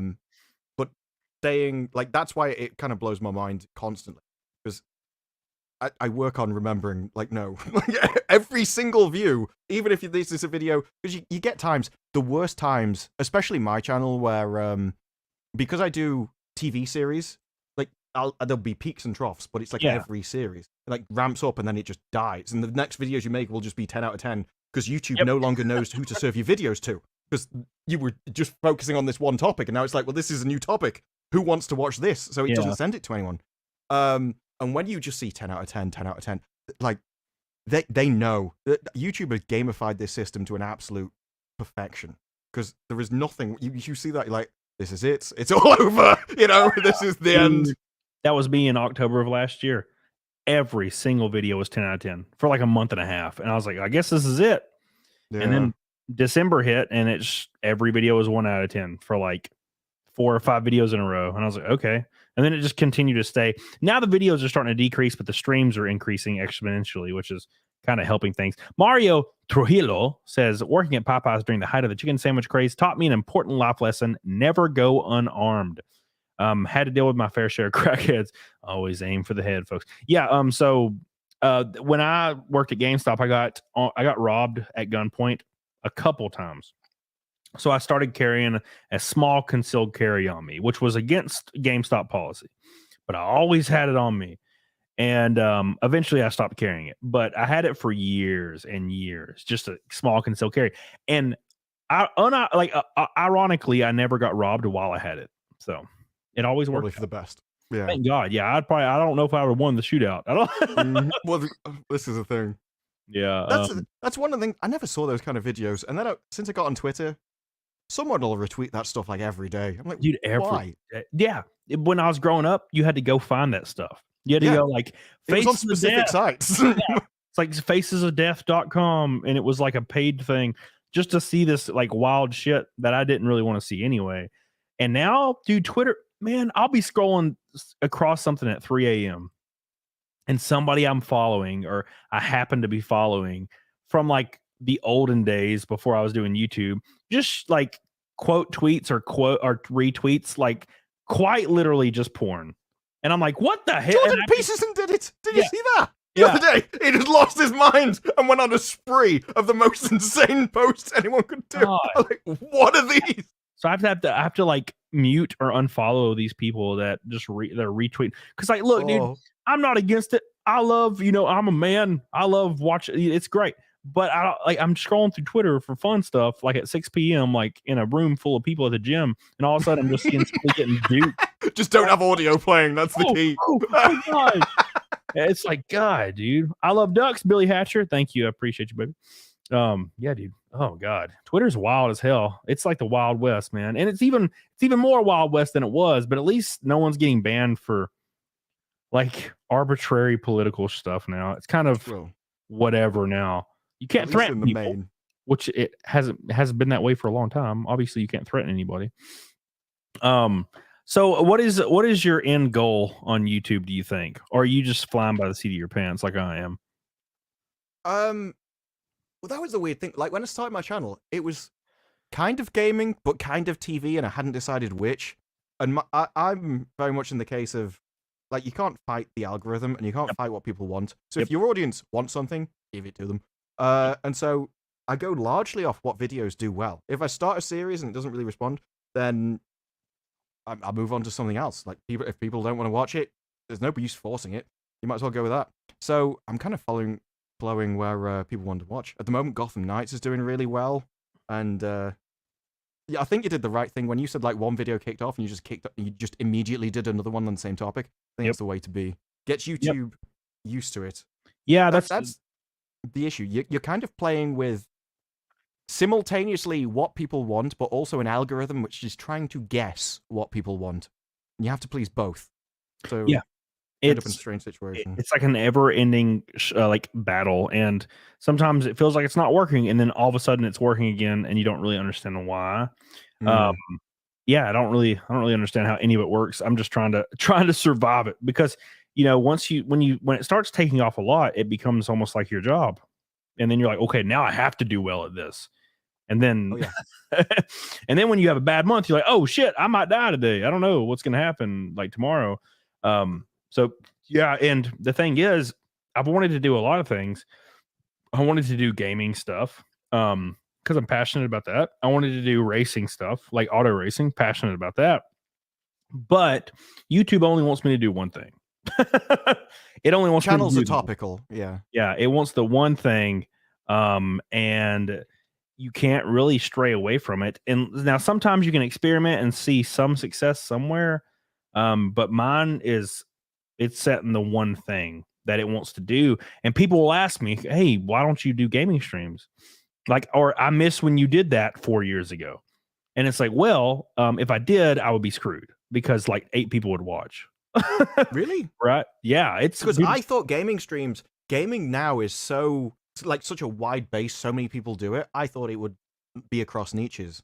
Because you've got like Az Heel vs Babyface. He does yeah. sort of pop culture movies and stuff, and then his gaming streams will do really well as well. So Yeah, dude, I I always noticed thought it was that. such a wide base. I that noticed it his didn't gaming matter. streams do well. But when I do them, it's like 80 people watch versus like Hmm. 1,000 when I do, podcasts. Mm. So it's weird. It's what's going on there. And then people will be like, hey, I want racing content. Because I race in like a oval, like NASCAR style series. And I'll be like, well, if I put that out, it gets like 2K views or 4K views versus like 100 or 40K or 50K views. You know what I'm saying? So it's like it's hard to really fathom where you need to go. And then if I release one of my normal videos, it always does well. And I'm like, okay, well, I have to kind of stick in that Yeah. like, small box that they put me in. I Unfortunately, see videos as streams. Well, although I don't stream, so it's not like something I've got data from. It's just from what I've seen of other people. As different. Like videos are very much algorithmic, so it's not topical. It's audience based. So YouTube has like an area that they think that the people are which like your videos. yeah, So anything in that area, which is why you'll see some people they'll do movies and then they'll also do a gaming video. But there's some kind of overlap there, which is enough on that kind of area of demographic, which right. it works. But streaming, I always thought it just went out to people that followed you or subscribed to you. Right. So Yeah, it just for some reason it's completely different depending on who you are. Mark of Reality says we've had a lot of disappointing superhero movies lately. I saw Shazam and it wasn't the greatest, but I enjoyed it comparatively. I recommend seeing it at the theater. Plus, I haven't even seen the first Shazam. I think there's another one I haven't seen. I'm gonna be honest. When it comes to superhero movies, I didn't even watch them when they were the thing, just because there was like 5 or 8 a year, mm, and I did commit to watching like the Avengers. I was like, okay, well, I've watched the first Avengers, so I'm gonna watch Age of Ultron. Then I watched Infinity War. I didn't even watch like the Thor movies except for Ragnarok. I didn't watch half the stuff that was required in the lore. I just watched the Avengers movies, and then once they were done, I was done. I don't think I've seen a Marvel movie since then. Well, no, I saw the Spider-Man No Way Home movie, but I haven't seen anything else because, in my opinion, it's over. Like it's like you can't really. I mean, Endgame had some weird moments, but it was such a definitive ending for me that I was like, okay, I don't need to revisit this. With the same characters and the same actors and stuff. I'm like, well, it's kind of over. By the way, Billy Hatcher, shit, I don't know. I can't do math. 860, maybe 860, I think. But yeah, I don't. What about you? Is that like something you frequent, like superhero shows and movies? I don't watch them at all. I had one rule for superhero shows. I looked at the superhero. If they interest me with their powers, I'd watch them. If they didn't, I didn't. I never went into all of them. But I thought like Iron Man was cool. I watched Captain America. I'm really keen on the Captain America stuff. The guy with the shield. Yeah. Ant-Man, I'm like, this guy gets really small. I don't care about that. So I really picked and chose. I did really like the Avengers stuff. Although Infinity War, I love Infinity War as a movie. Endgame came across and I'm like, I hate this movie. and I thought it was me. I thought I was done with superhero movies, and maybe just my taste had changed or something. So I went back and watched Infinity War straight after it. Like, this is amazing. So I don't know what it is, the difference, but no, Endgame, I despised everything about it. And since then, I've not really liked any of them. I was really looking forward to Doctor Strange, because he's my favorite character out of all of them. Right. And then his Multiverse of Madness was awful. So after that, I'm like, I'm kind of done. It's just a Scarlet Witch movie. Exactly. Yeah. Yeah. Like I actually liked the start of it until it became about her. I'm like, this is why have you even named this after him? And have you seen her interviews recently? Say, I really want to come back to the Marvel cinema, the MCU, so that I'd like to seek redemption. Like, there's no redemption for you. You tried to destroy every single living being in every single universe which ever existed, and there's an infinite amount of them, so you're basically the most horrific person to have ever lived. There's no redemption from that. Yeah, but that's the way, like, for some reason, people look at it, especially, like, modern, like, writers and stuff. It's like, oh, well, she did all these things, but she can't be held accountable, and she feels bad. And I'm like, what? No, yes. She's literally like a Hitler character. Like, she's like an awful character, and she enslaved people, and like no one seemed to care. It was really weird. This is the thing now. It's you're not responsible for your own actions. Society made you do it, and so because society impacted you, actually you should be forgiven because it's not really your fault anyway. We need to make a better society. No, that's not how it works. A load of people are trying to avoid responsibility and accountability for their own actions, and they'll come up with any excuse for it. It's like She-Hulk. She got a job. Can't be my fault. Must be like those guys in there that got employed way before me. It's definitely them. Yeah, it's like current. I think it's current times, really. I feel like everybody really, they had accountability, or they had the sense of accountability and responsibility their entire lives, all the way up until recently, where for some reason, and this is very recent actually, it seems in modern times, maybe the last 10 or 15 years, and you can see this reflected in writing as well, that I don't know what it is, but women, like women characters and the writers, people that are, and people maybe generally speaking, even in the general population, don't really feel like they should be held accountable for any of their actions at all.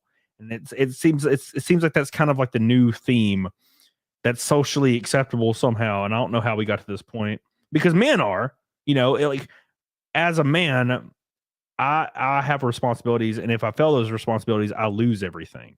And there is no one to pick my ass up at the end of it. You know what I'm saying? I think it's always been that way. Like, we have the stats for it from court cases, that if a woman commits a crime and a man commits a crime, she gets a far shorter sentence than he does, because it's deemed not to be her fault. So this is deeply ingrained in people, that we want to protect women as a society, because at the end of the day, if a woman dies, it's a lot more damaging to a society than a man, because one man can have loads of babies.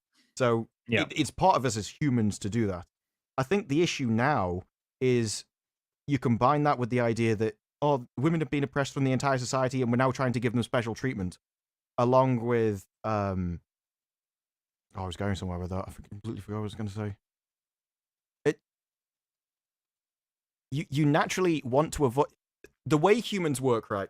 You'd have the men that would go out and hunt, and that is a dangerous job, and your life is in danger. 100%. And so if two men fell out, and when you're supposed to have each other's backs, that's really bad. So men would just punch each other in the face, sort it out, sort the problem, and then they'd go on as if nothing had happened. Yeah. Whereas women needed allies in the town in order to protect them in the long term.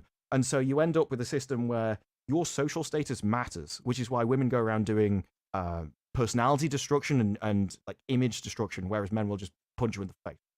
And when you get to that, it becomes vital that you protect your image. So you get very good at going, it's not my fault, definitely them over there, because you'll say anything to avoid accountability. Because if you get accountability, you're a goner. And that basically in that system meant that you'd be outcast and shamed.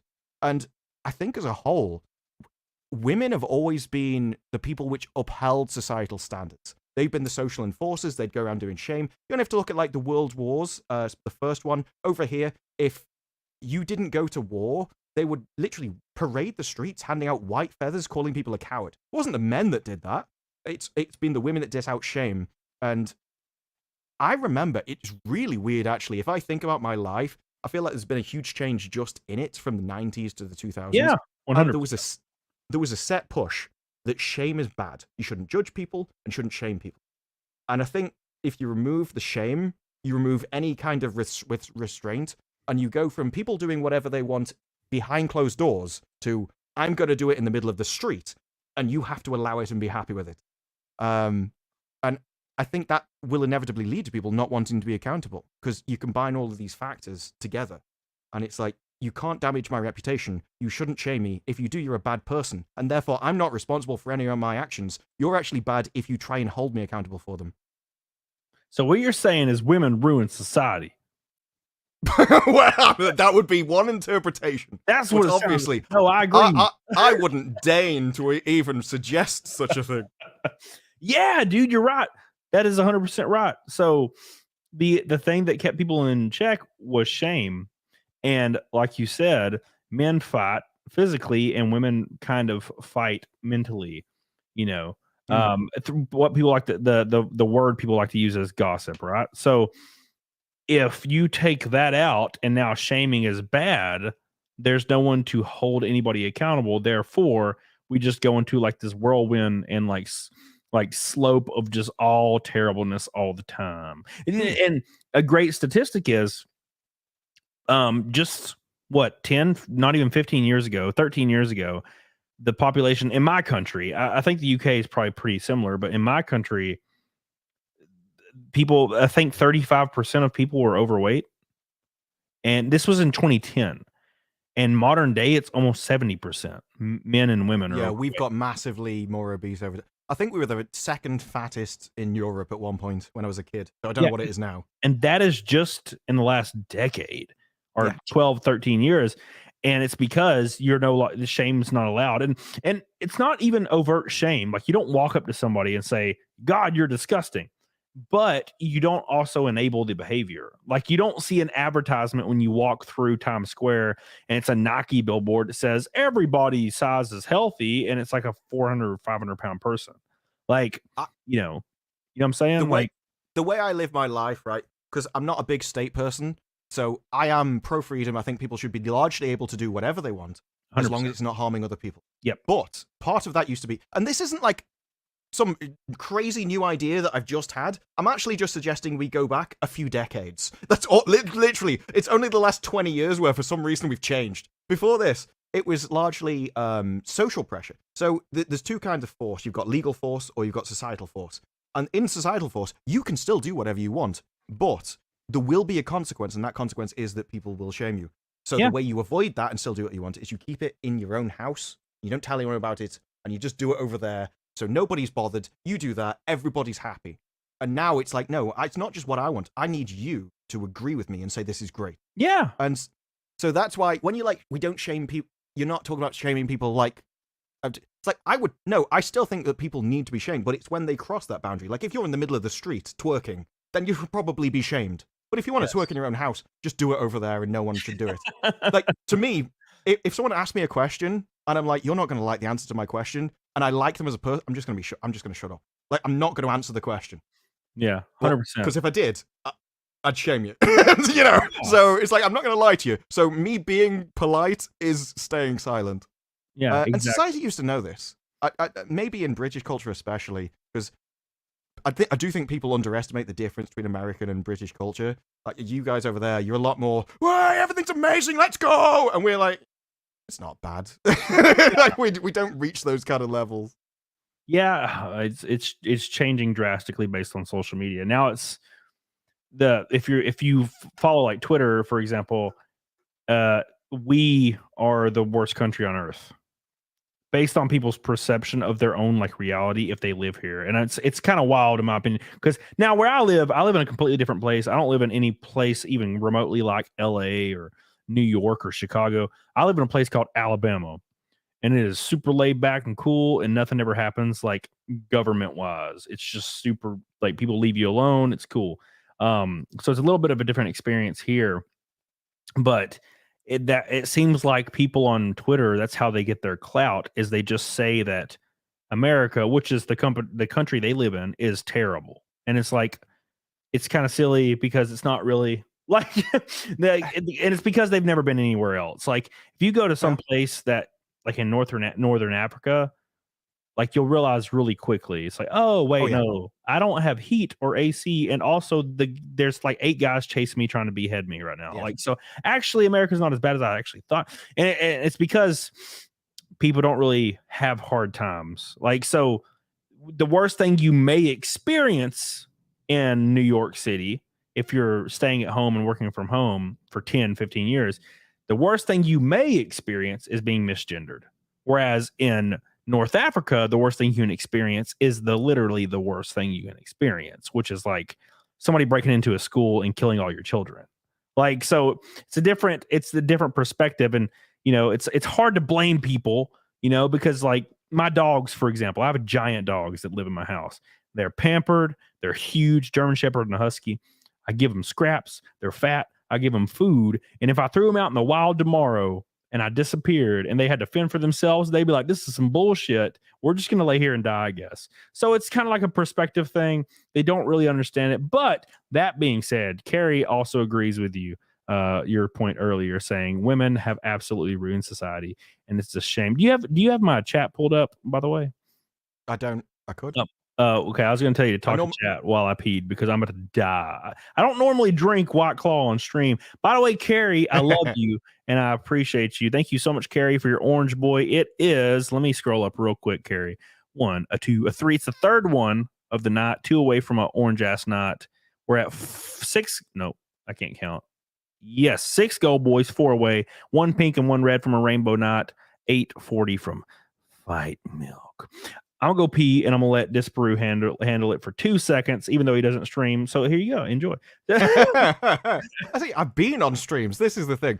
Like, one of the issues with streaming is that I know that if I'm on a stream with someone else, if I just shut up or I'm tired, it's like they're just gonna step up and take the thing. Whereas if I'm on my own and I'm like exhausted, it's just gonna be a boring stream. So it's so much easier with somebody else. So my point earlier is, so that was my channel. I streamed 3 days a week and it was just me sitting here and I would talk about topics, and I did that for 4 years, and I was like I was so burnt out I could barely function, and bringing just one person onto the stream completely saved my life.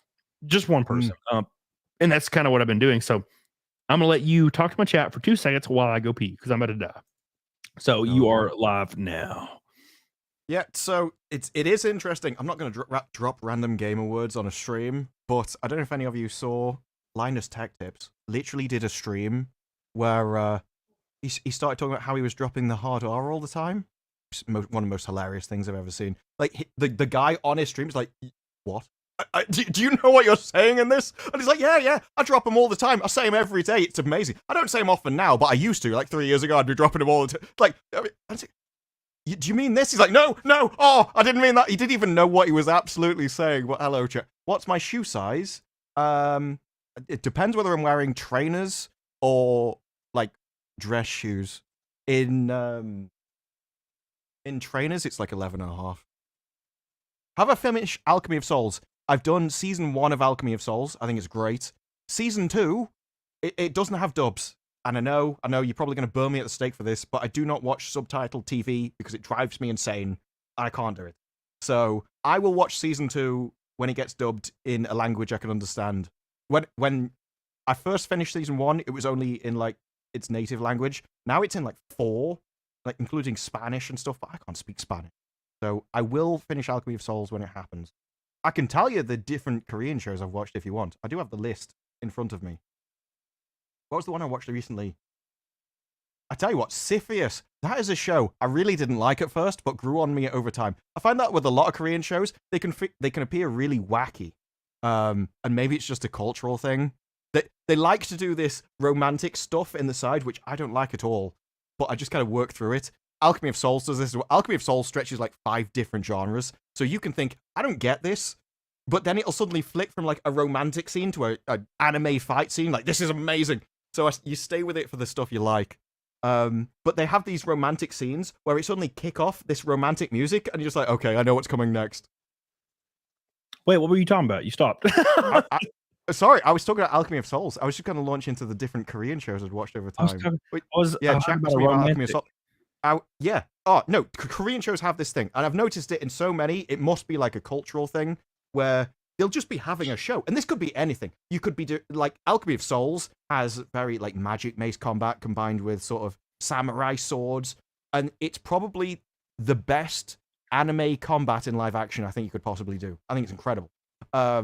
But then they'll be doing that, and then they'll swap genres, and it'll be like a bit of a spy thing. Then suddenly they'll swap to a romance genre, and you always know because they kick off with this music that just comes out of nowhere and is the most farcical, cringeworthy, random stuff I could possibly think, which is verging on parody. It's that over the top. At one point, I posted this translation, and I still don't know if it's accurate, but that's what it is.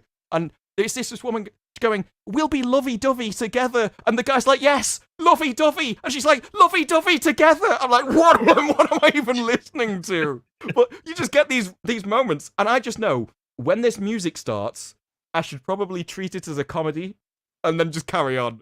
So, like, Alchemy of Souls, my favorite TV show of last year was Alice in Borderland.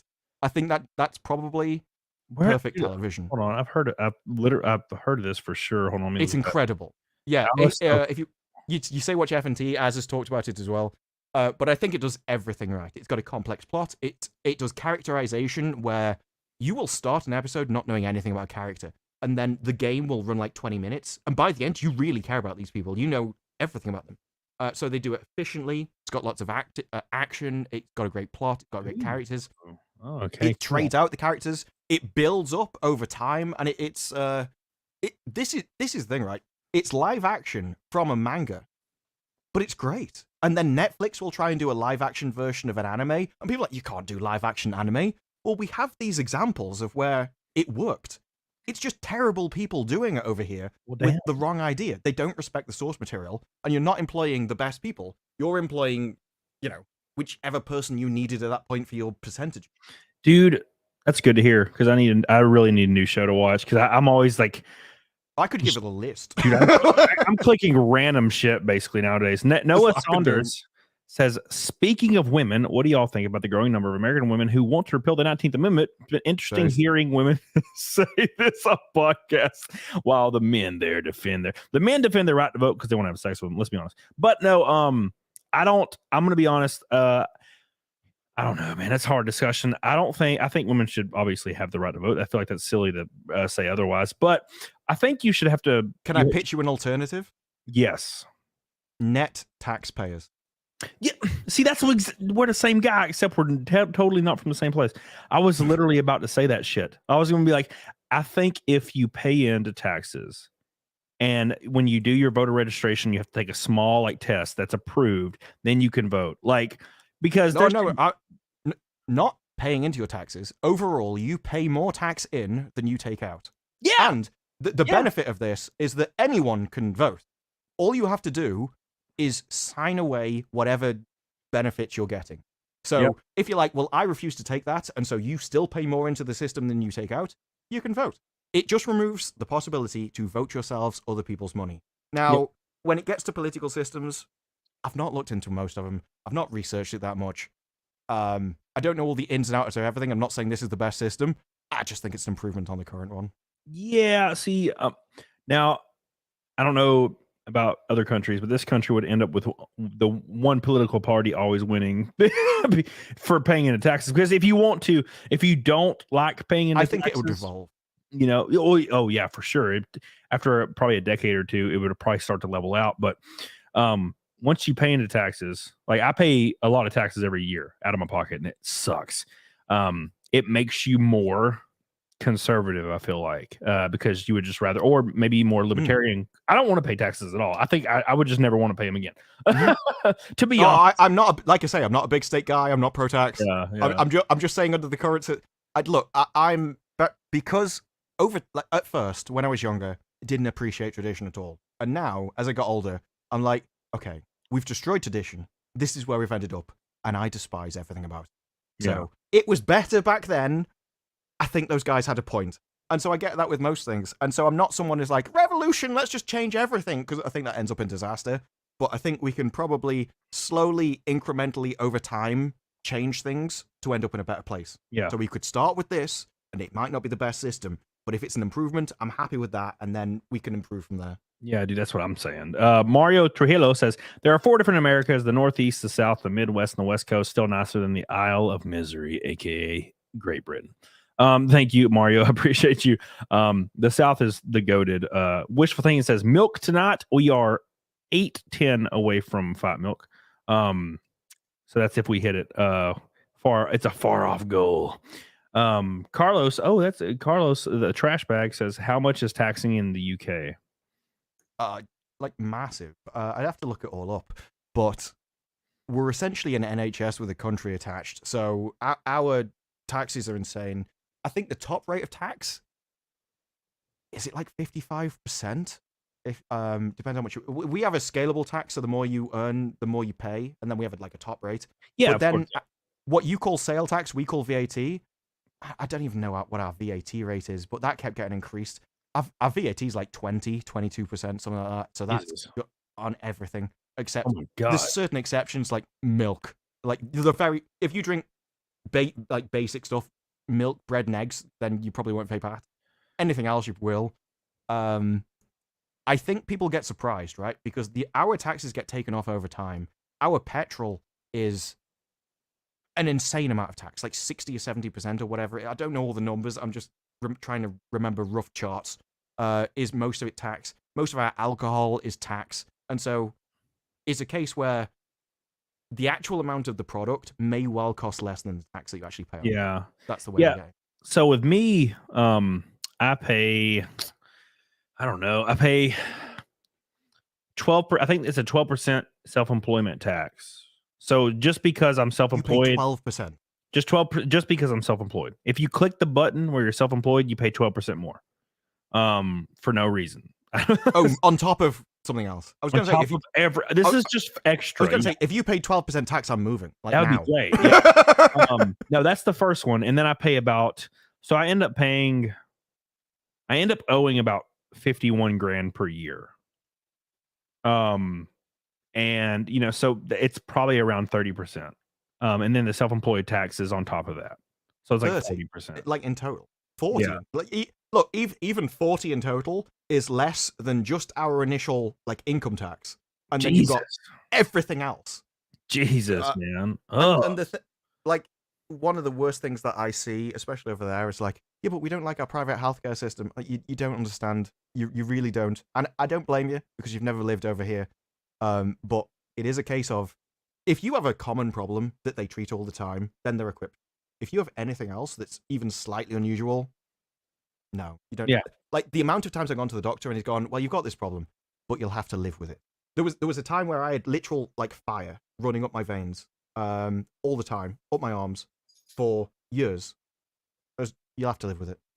God, that's we don't know. Terrible. That's absolutely terrible. It's just that's what happens. It's like one of those things. Mandy says, "What's up, Big Chief? Superman ice cream on me." Hey, it's my forbidden girlfriend, it's Mandy Summers, who grew up. You know what's weird about YouTube? So this Mandy Summers that just super chatted, she grew up, or I don't know if she grew up, but she lives in the place that I grew up in. It's really weird. Noah Sanders says taxation is theft, in my opinion, and it's Saunders, the Colonel Saunders, or Sanders from KFC, or Bernie Sanders, no relation, thankfully. Yeah. So Sanders, Noah Sanders. What did I say? What did I say? Something different? No. When you said Colonel Sanders, I thought of what's his name? I'm thinking of his Twitch channel, Zach Raw, but that's not his name. I watch his videos all the time. I'm so terrible with names. But yeah, he was watching a stream about, I think it was like China, and they had KFC or whatever it was, and they had like an Asian Colonel Sanders in the studio. So the moment I saw that, I just thought back to that video. What I really like is how fast food restaurants change around the world. They all have different restaurants. They all have different marketing and stuff built for every country. I like how it changes. Yeah. So I was on my buddy Nick Ricada's show yesterday, and Jeff, Illegal Vices, is a lawyer that is on the show. Asmongold, that's it. Yes, Asmongold. Yeah, he lives in, the guy Legal Vices lives in Korea, and he got like DoorDash from KFC in Korea, and that's the weird. I don't know why, it just seems weird to me, like that you would get KFC delivered, and it's the same KFC that you would eat here, but it's totally in Korea. That doesn't make any damn sense to me. I feel like the world's too small now. Like the fact that you can get KFC and McDonald's in South Korea and it's the same freaking thing. I find it interesting, like how small the world is, but also how incredibly different it is. Like the cultures, the stuff we accept over here, like as much as we talk about Hollywood and stuff, and Hollywood does export movies around the world, there are countries where they will see this like, no, this is ridiculous. We don't want this. We don't have these values. We're just going to say how it is. And especially when it has like a language barrier, it doesn't translate very well, as you find most of its values are based in like American tradition and American values. There's loads of stuff about American culture that I just don't understand. And even over here, it doesn't translate. So you go to somewhere in the East with a different language, it doesn't really work. But you can also eat KFC anywhere in the world and it'd be the same. And then they'll have the extra stuff. I ate McDonald's in Germany. It was amazing. It was way better than we have here. I don't know what they do. Yeah, dude, it doesn't make any sense. And like you said, if you for a good example is watching Korean shows or Korean movies, you'll notice that everyone's Korean, right? So which is it's funny because we've all heard the common like complaint that in China, like Disney advertisements, they will edit out like people of other races except for white people. So like, because that's what Chinese people like, that's what they want. They don't like, there's a reason why those countries are like 99.4% like native, right? And they still exist and they still function, and companies like Disney still try to sell in those markets. Yet in this market, all they do is tweet all day how they support whatever movement's happening. Yet in a different place like China, they could care less because there's money to be made. And I always thought that was really strange or disingenuous, but unfortunately no one cares, right? Well, I think I have various different rules that I live by, but I also think that humans generally obey patterns, and as much as everyone loves to believe they're unique and different, you're really not. On average, people behave on average. Everyone basically acts the same, and it's predictable if you take a large enough sample size. And I think that the vast majority of people just engage in behaviors which help them in some way. And that's what these companies are doing. They're engaging in behavior that helps them, or they think they do. Or with companies, it's a bit different because it's lots of people involved. But every single person in that company is engaging in the behavior that they think will help them, even if it's not for the greater company as a whole. Yeah. Oh my gosh, I have a great point to that. Targo the White says Disparu is the NHS pilled and is spitting truth bombs. There is a reason you will often see moneyed euros coming to the US to get treatment for cancer. I've actually seen that a lot.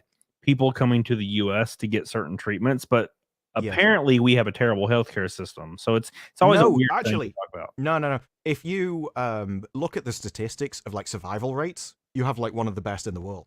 It's just expensive. Yeah. That's the thing. But would you rather pay for something which solved your problem, or would you rather go with a healthcare system which sees you as a cost and tries to ration you rather than anything else? Yeah. Like, I would rather go for the person who's like, I will pay whatever I need to solve this issue, rather than the guy who's like, every single test I give you is going to hurt my company. Like that's not a way to run healthcare. No, I'm sorry, it doesn't work. And the issue is, I wouldn't mind, but in this country, there's absolutely it's never going to change. Every single year, it gets millions more, and there is no appetite in the country to change it. It's treated like a religion kind of thing. If you even suggest it, you're not going to get elected. So. Right. Have you ever been to America? No. I'd like to go. I would have been, but I can't. There is a thing every July or August, I can't remember, called Anime Matsuri. It's like a giant convention. And there's people like Legal Vices and Andrew Legal Mindset, friends of mine, are flying from Korea to Texas in America for Matsuri. And one of them did last year. A lot of people are. Is that ever something you've considered? I would have visited the I would definitely go to something like that if I knew like people going, because obviously over the last year I've met a lot more people. Yeah. As in January I kind of knew like just geeks and gamers. But I definitely last year I would have gone to like Nerderotics Las Vegas meetup and or the Orlando one that Geeks and Gamers did, but Yeah. I can't enter the US at the moment, so it's not on the Oh, cards. is it because is it like a vaccine thing? Yes. Oh, well, what the fuck? See, that's weird as hell because, like, okay, so I'm in America, right? And well, I'm in Alabama and in America, and I've never got vaccinated. Never No, even. it's for non-citizens. It's a rule for Yeah, non-citizens. it's only for non-citizens. Isn't that the weirdest thing? And it keeps getting extended. It was meant to run out. I think at one point it was going to run out before the Geeks and Gamers Orlando meetup, and then they extended it, and they've extended it like twice since or something. So, And it doesn't don't make know. any sense because, like, if anybody's reading research and data, it doesn't Well, really help. You know, the UK dropped theirs ages ago, like a year ago or something. America might be one of the last holdouts to keep extending it. well, it's probably because there's just so much money to be made. For the people that are still invested in those companies that are that produce the vaccine. So, and America's like capitalistic citrus. It's like the central of like place for that kind of thing. So every politician in America has a lot of longstanding holdings in Moderna and Pfizer. So they kind of have to push that way so they can make their money. Unfortunately, Mario Trujillo says if you come to the America, just remember to go to a red state. Some of them don't even have housing taxes. Also, stay away from big cities. Oh, well, yeah, never go to any big cities. Now, if Disparu went to Montsuri, I'm pretty sure it's in Houston. You'll see a few crackheads. It'll be great. But yeah, I would never go to LA, never go to Chicago, never go to New York. Those places are god awful. That's you what go I to hear. Yeah, go to a And southern state. the thing is, like, what was it, back in the Sex and the City days and everything? I remember those shows pushing New York because it was absolutely incredible. But then Yeah. I've seen other YouTubers since, like the retail market is crap, everything's crap. There was a guy the other day, no, it was a woman making a TikTok video, and she said she ditched a guy because he asked the price of cheese being added to his burger, and he said Yeah. $3, and she said, "Oh, I walked out. I'm not dating a guy who asks for the price of cheese." And then it turned out that the burger was $21 in New York. And Yeah. I was more disgusted by the price of the burger. Yeah. Who's paying $21 for a burger? What? Dude, So it's I find that something, so. it's something to do with New York and LA and certain parts of California. They're like normal, I guess, general population identify with like weirdly with social Twitter, whereas the rest of America doesn't care or like care about it at all. And there's a statistic out there where almost the majority of Twitter is LA and another city. And then it's just the rest of the world is like the small percentage.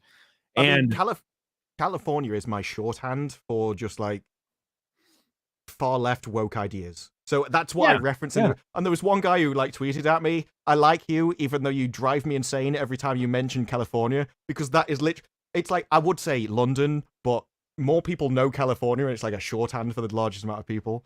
yeah, and it's crazy because California is huge. It's a freaking massive state in our country. It's not what it's renowned for, though. Yeah, and only the tiny bottom portion of California represents that crazy woke shit. But we all just isn't it think most about of the population? Isn't it very densely concentrated in a couple of cities? It's super densely populated. So just those people, for example, the state always votes for one party percentage wise in our country, like a political party, but it all comes from like 3 places in California, and then the rest of the state doesn't really matter, and that's how it is all over the entire country. And yeah, it's funny because there's people that live in California that will completely agree. They'll be like, yeah, like we don't like any of this shit, but they live in like Northern California. So their opinion is irrelevant to the whole conversation, to be honest. But I always think when I mention it, like if you disagree with what I'm saying, it's obvious that I don't mean you. Like if you're in California, you know who I'm referring to. So yeah, that big deal. Yeah, dude. Yeah. But man, it sucks. Do you like how long is this thing extended to? Like this vaccine thing? Like when does it Well, they keep extending it. So I think they keep extending it like 3 or 6 months at a time. And obviously I don't really know, but I just see it periodically appear on Twitter whenever they do it. But I would definitely travel. It's just I'm not at the moment. Because the thing is with me, even years ago, maybe 5 years ago, I see things in patterns. And I was like, the UK is on a pathway that it's not going to recover. So I kind of knew I'd have to move out at some point. Yeah. And my issue is I like a lot about American culture and like the things you have. Like I'm if I could own guns, I would have a massive gun collection. It's just it's not possible in this country where I am. There's no way to get away with it. Yeah, guns are So really fun. yeah, I think it's incredible. So if I was in America, all that stuff would be great. I also think though you have a lot of the same problems, and Yeah. I think my main issue with where to move is probably language barrier. That if I look at the cultures which align with my values more than anything else, there's generally a language issue. Yeah, it'd be like Japan. Like, oh, look at this great place, and it's like, yeah. Somebody said you've got like the Philippines, which is probably like one of the closest, because at least they speak English. But yeah, a lot of the others are. Like the thing is, if I wanted to watch TV now and didn't know what to watch, I'd watch a Korean TV show. Yeah, and it's weird. Like and I think that is literally they're still in a place where they value merit, and so they just employ the best people, and so they end up with good shows. And I feel like we've lost that. We value other things rather than just the best person for the job. Oh, yeah, dude. That's that. I feel like that died a long time ago too. Until something changes, which it's going to be a long time before anything changes, in my opinion. Noah Saunders says, Disparu. If you make it to the States, you should just stay in the Southeast to visit cities like Savannah, Georgia, St. Augustine, Sarasota, Gatlinburg. Gatlinburg is so great. In Biloxi. Yeah, Gatlinburg sounds like something from Germany. I didn't even know that was over there. Dude, it's so great. So I used to go to Gatlinburg every single year, and I haven't went this year, which is the first time in like a decade. It is like a snowy, mountainous area, and it's just like Las Vegas, but in snowy. It's like a snowy Las Vegas, and you can go on the strip. It's a very small strip, like a strip store place, and there's people everywhere, and you can just go to these whiskey, like moonshine places. They're called moonshine tastings, and you can go to these. You got my attention with whiskey. You can do these moonshine tasting events, and they'll give you 12 shots, and they're like mini shots. They're like quarter shots probably, and you can just do them, and you can try all the different flavors they offer, and then you can walk 2 doors down to the next store, and then you do it again at the different store, and then you walk 2 doors, and by the time you get to the end of it, you have to like try to make it back to like the cab. You're like trying to pick a glass. Oh no, one of them. Dude, we do it. Oh my god, and it sounds insane. It sounds insane. Sounds amazing. But I did it. Oh my god, I went last year, and I got a bunch of my mods together in the chat, and I went last year, and we went down there every single day and did all 3 weeks. Still like Germany. Every day, and we got drunk every day on the strip. It was so fun. Like, it's just a great place, and it's really like there's people playing bluegrass and they're playing fiddles and shit like on the street. It's like really country and over the top and goofy, but it's really fun. It's a great place. Gatlinburg is one of my favorite places in this entire country, and I've been everywhere. I've been to LA, Vegas, New York. I've been everywhere, and I love Gatlinburg, Tennessee. It's a great place. You can go shooting, you can go skiing, snowboarding. Doesn't matter. They got everything, and it's still kind of personable. There's not like a lot of people, and you can go to the cabin. There's cabins everywhere. You can go to your cabin, sit on the hot tub, just hang out. It's a great place, man. Lake Lanier. What the hell is that, Noah? What the hell? That's one of the things about America. It's like you've got maybe, aren't you about 360 or something? I think we're about 70 million. Yeah, 360 million. Yeah, something like that. You've got maybe just over 5 times the population, but the size of your country is ridiculous. Yeah, I mean, Texas is almost as big as Europe. Is nothing. Just Texas, one state is almost as big as Europe. Like, well, it's like almost half or 70% of Europe is one state. And granted, Texas has a lot of nothing in it. But Tennessee's a huge state. My state I'm in, it's a huge state. It's freaking massive. And we only have 8 million people, I think, or 10 million people in my state. and it's really nice here. It's not densely populated, and it's really cool. Relatively We're very cheap. much on top of ourselves. Yeah. I can only imagine. John Yobler says Texas says no state tax, open carry for handguns, which is the same here. I can wear my handgun on my belt if I want to. Fed tax of 28%, 2,000 square foot home on a half acre, 340 grand. God, I wish my house was like double that. And not a half acre. 28% tax, like in total. Is there like extra stuff? I mean, presumably. Well, that's their federal tax. They don't have a state tax. So that would be their whole tax. Now they have property taxes, of course, for their houses. So my property tax every year is about $3,500. So you pay that, and then you pay your state tax and then your federal tax. My state tax is really high, which is weird for a southern state, but it's freaking. We all have taxes on everything, like specific item taxes all over the place, and a lot of people have no idea how much tax they're actually paying. So they think, oh, I'm paying 55% or whatever it is, when actually you're probably paying more like 80 or 90 by the time you actually add in everything else. It gets insane. How do you even survive? Billy Hatcher, if you love guns, move to Texas or Alabama or Tennessee. I mean, shit, you can have. I was in Tennessee, and I thank you, Fire PA, by the way, in Bawas. I was in Tennessee, and I accidentally brought my gun through the airport. So I had a loaded gun through the airport, and I didn't realize it because I just went to like a kind of a shady area the week before, and I had the same bag, and they pulled me aside and they unloaded my gun, and I had to like do an interview, and then they let me leave with my gun. And I just put it in my car, and then I got back on my flight, and that was the end of it. So there was like a documentary where this guy opened a bank account and they handed him a shotgun in the bank. I'm like, that's just some American things. Yeah, it's fantastic. And I'm flying to San Antonio here in about 2 weeks. There's a YouTuber, his name's Donut Operator, the Demolition Ranch. Oh yeah. And I'm gonna be shooting with them. And I haven't went to a range in a while, and they have like fully auto shit. They have a lot of stuff. Brandon Herrera and a lot of, I'm excited, dude. So excited. I like watching some gun channels. What's his name? Like Hawk something or other number. And he's the just old like, guy? Yeah, he's just like a grandpa that's like, go on, let's pop some melons. Let's see if we can shoot him in the face. I love his channel. It's amazing. Yeah, it's like Hitcock or something. Hipcock. Yeah. He had like an MP5 in a suitcase. So it's like a spy weapon that they used to have.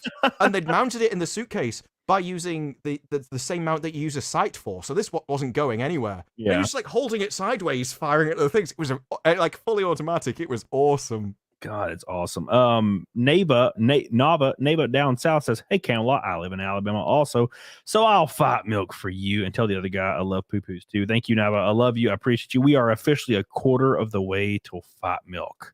A quarter of the way with these orange boys piling up over and over and over. No pink or red boys yet, but like 8 orange boys, I think, keeping us going. I appreciate you guys. Yeah, dude, that's for, I don't know. As somebody said, March 22nd is when the vaccine thing expires. Yeah, but they keep extending it. They need to stop. So you can come shoot guns. I would love to shoot guns. I have a lot. I have several. Like, I'm heavily into FPSs and stuff. So like even getting hold of them, there was, I don't know, there is something instinctual. There's something about when you don't use them, they do hold like an element of mystery. And my brain can go, it's still a tool. But I still remember there was a guy who was doing VR, and he just like pulled it. He's just like, so I've got this Beretta here. Oh, sorry. I've got this Beretta here on, and like all of his comments were like, I can't believe you just pulled out a gun. Why did this guy pull out a gun? Because everyone else is shocked by it. But it's like, no. It's almost like if you remove people's ability to do it, it weakens those people to they're shocked at the very idea of self-defense in the first place. And in this, like, there was a guy over here where he kept getting broken in. They'd break in through his skylight. So he put kitchen knives underneath it. The guy came into the skylight, fell on him, got sued, because this guy was like, had done it. And I think he went away to prison for a long time. I was like, yeah, but this guy broke into his house. Those were perfectly safe. It's not his fault that someone else injures him on there. But over here, if someone breaks into your house, it's not like you can defend yourself. You will have to go to court and defend yourself on the idea that you took the exact right decision to be the sort of reasonable force for an average man. And I'm like, that's not how it should be. I don't like that. Yeah, so where I am in Alabama, if somebody breaks the threshold of my house, I can blow them in half with my 12 gauge. Well, I would And- consider that and is like reasonable. yeah. Like someone's I- invading your house. I won't even go to jail. There'll probably be some kind of court thing.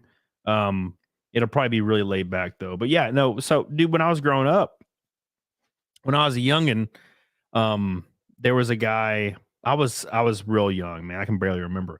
There was a guy that was like a drunk, or maybe I can't remember, and he was beating on my door, and he was trying to force his way through my house, or through my front door. And my dad was like at the door, like yelling at the guy, and then my mom had all of us in a closet. And then the guy, my dad told him he was going to shoot him if he came in. And this guy busts through the door, and my dad blew him in half. And my dad never saw any repercussions at all. I don't even think he went to court or anything. Over here, even if you got into a fist fight, I guarantee it, you're going to be investigated as well, just as much as anything else. There's so much stuff. Like there are cases where you can be the victim and still get arrested because they're like, well, we have to make sure that you did reasonable. It's like, well, he attacked me, though. Like, how is it my fault? Yeah. Dude, the laws over here, and they keep getting worse. Do you know Scotland? Scotland they've either passed a law or they are passing a law, which is adding misogyny to hate crime. Of course they are. The way the law is faced is essentially, if you offend a woman, you can go to prison for up to 7 years. And see, now the thing I don't understand is why is no one is there people pushing back? Like, what's going on? Well, Scotland is like our version of California. So okay, that makes sense. Yeah, they're very much like that. It's a little bit weird. But the thing is, a lot of Scottish laws that they pass like that, unless they're really extreme and they get blocked by us, we tend to just eventually they'll merge over here anyway. So I don't know how long that'll happen for us. No, it is literally, you don't even need to be talking to her. She can walk past you when you're having a conversation with someone else, and if she gets offended, you can go to prison. It's incredible. That seems like a recipe for danger. Like a woman could just claim that you offended her, and you'd be going to prison or something crazy. The amount of strange situations I could tell you with like our hate crime laws, right? There was a guy who a dog got accused of a hate crime for racism because it crapped on someone's front lawn, and he said the dog was racist. It sounds like Count, I don't understand. Count Dankula. He got didn't he get a? Yes, he had to get a court because his dog did a cigar or something. Oh my god! He went through the court system, and the most amazing thing about it was they took the fine out of his bank. He's like, I'm not going to pay this. I will. If you put me in prison, I'll take it. And they were like, we don't really want the PR, so they just nicked it out of his bank without his permission. I didn't even know you could do that. Well, apparently they have the power. Yeah, dude. Canada. There was a protest in Canada a few months ago where truckers were protesting because COVID restrictions or whatnot, and anybody that they found that was involved based on social media or in person or on camera, they froze their bank accounts.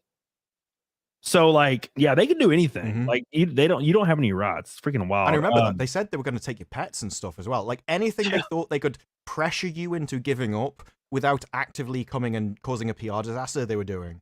Yeah, and that's why I think I'm so thankful I live where I do, because it's such a forgetful state that no one really cares about, and we never get mixed up in any kind of drama.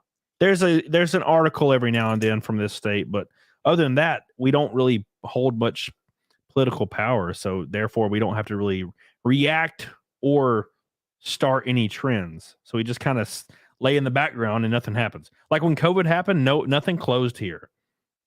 There was no mask, nothing closed. So me being on Twitter all day, every day, and seeing people get arrested for not having a mask on and shit was wild. There was a granny over here. There was a video of a granny get forced to the ground by police. Her face got smashed into the pavement because she refused to wear a mask. Yeah. It's wild. And that's why I'm like, man, I'm so glad I live where I do. I think it was about this. There was a police video where it was like, I'm pretty sure they said going for a walk is a crime. And it was like, no, it isn't. But the police were lying to us about what a crime was. It was insane. Yeah. Mario Trujillo says the vaccine on a non-citizen is the only thing keeping the southern border control, that they can use it to send people back over the border. I mean, that's like putting It's like putting a hot dog in a cave to try to stop a flood, in my opinion. John Yaber says, I shoot off my back porch. Yeah. So when I was younger, this is probably illegal, but I don't think it matters now. But when I was younger, when I was driving through the back roads in the super deserted area I used to live in, I would drive my old ass like truck and fire my handgun into the air when I was like 18. Taker says, I wouldn't be doing yeah, I was a wild ass 18-year-old. So I'm shooting and I was like doing donuts and like. Sounds very Texan to me. Yeah, I didn't know it was Alabama as well. I remember being in a field and I had this short wheelbase truck that I had built with my dad. And I would go through this field and I would pull it up on two wheels like a dumbass. And for some reason, it just would go up on two wheels real easily. And I could drive it on two wheels. And I would just shoot my goofy ass like handgun that my friend gave me. It was like a high point. It jammed all the time. And I would shoot it into the air while on two wheels. I was a stupid ass kid, dude. Taker says we pay taxes so the law can favor criminal. Well, hell yeah, that's how we work, man. Remember Colonel Sanders. Noah Sanders says Mark is wrong. There's so many people coming across the southern border without anyone checking any kind of vaccination status. You're probably right about that. John Yaber says, sounds like you live in California. You ain't talking to me because I ain't me at all. We are a third of the way to Fight Milk with about 30 minutes left, 45 minutes left. No pink or red boys yet, but we got an ass ton of orange boys. Sorry, I've been drinking a little bit. So I'm going to shout them out real quick. Nava down south, Billy Hatcher, Noah Saunders, Sanders, I'm sorry, Kerry Davidson, Matt Self and Kara, 6 orange boys. Gold boys are Daracuda, my boy, Holy Ozone, Daramuth, Richard, Mario Trujillo, Mark Reality. Realty? Is that Realty? I might be a dumbass. Sorry. Oh, that's it. No, 1, 2, 3, 4, 5, 6. So 6 orange boys, 6 gold boys, no pink or red boys. We need to keep the naked snake. We are halfway to naked snake. All right, boys. So while my boy's away for 2 seconds, dude, Disparu's kick ass. So I was talking to Nick the other day, and he said he was really cool. So yeah, he's been really, really cool. We have a little bit more to go. We are 230 likes away from 1,000 likes. 1,000. No, I cannot see you, Carlos. You're a bitch. What's up, Bulldozer? None of your damn business. How you doing, buddy? Hope you're doing well. LFC for life. Minos delve too deep. Clearly, that man would have used larger knives, or should have used. Yeah, dude. If you would have fallen. So he was talking about a guy broke through a window and fell onto some knives, like in the UK or something. He didn't use long enough knives, apparently, right? Like, so I don't know, dude. That doesn't make any sense to me. Oh my god. What's up, Kitty Stalker? How you doing? Ask him if he would recommend moving to England, Black Superwoman. I will do that. We do in Fight Milk tonight. We are almost a third of the way to Fight Milk, 720 away. So somebody asked a question for you, Disparu. They said, would you recommend moving to England? Oh, see, my issue isn't so much with England as I have a lot of problem with just Western culture as a whole. And so I think we all have very similar issues. Like, is there anything wrong with England specific? It probably depends where you are. I wouldn't recommend living in London. I think London is insane at the moment. Is that going to happen more and more around the country over time? Probably. If you're in America, would there probably be better states than England? I'd say so. One of the things with America that makes it beneficial is because you've got such a secular state system. You have loads of different cultures in the same country that you could move to. Yeah. Whereas with me, like, the entire UK is the same. Most of them, they obey nearly all the same laws anyway. So if there's a problem with one, there's a problem all over the place. I'd have to entirely leave my country to change. Whereas you could move from California to Texas and being surrounded by entirely different people with different laws and a culture. So yeah, dude. Like, and that's the thing is, that's what's happening in America right now is millions and millions of people are leaving California and going to Texas, Houston, Texas, Huntsville, Alabama, and Florida. They're going to these like 3, 4, 5 different places because they're tired of the taxes and the insanity of California. But they get to these new places and they vote the same as they did before. It's always a big thing, isn't it? It's They, so they don't strange. realize what the problem was. They think Yeah. the problem was the area, and it's like it's very difficult for someone. Like I still know, and I'm sure I have them myself. But there's so many ideas that people have that were ingrained in them since school that you just never think about. The idea is that as a kid, all the kids that didn't listen to the parents, like if a parent told the kid, "Don't put your hand in fire," all the kids that didn't listen put their hand in fire and like died or whatever, so they didn't pass on. So as a kid, you're like genetically ingrained to believe adults, whatever you're told. Yeah. And so you just don't think about it. And so you get told stuff in school and you believe it. And lots of them are bad ideas, but it becomes impossible for them to think of any other way than that to work. Well, there's a statistic based on this that I was reading a few months ago, and basically there's a subset of people, and it's actually a large percentage of people, they can't fathom viewpoints that are not their own perspective, and that's why they get so angry over people that think differently, because they're like, how could you possibly think differently, because that is not how I think. And it's a large percentage of people, and that's why debating almost doesn't work anymore, because people just get angry and emotional base instead of actually getting to a common ground. And that's one thing I love doing, is having conversations with people that I disagree with in everyday life, and we'll talk a lot and come to like a common ground. But some people can't do that, and that's the issue. Is they'll move from a place like California and they're like, well, I'll just vote the same based on emotional impulse for some odd reason, not knowing that, like you said, they're like, oh, it was just the area. And it's like, no, it's because you kept increasing taxes and then giving homeless people free stuff. Like in California, they give them they were giving homeless people in like certain cities in California just free heroin. Like, don't see. Apparently, that's not an issue. Like, shouldn't you get them off the bad things? Oh, it's insane. No, I think Scotland was doing the same thing. They're very much into the opening safe areas to do it. I'm like, or you could just crack down on it, and then less people will do it.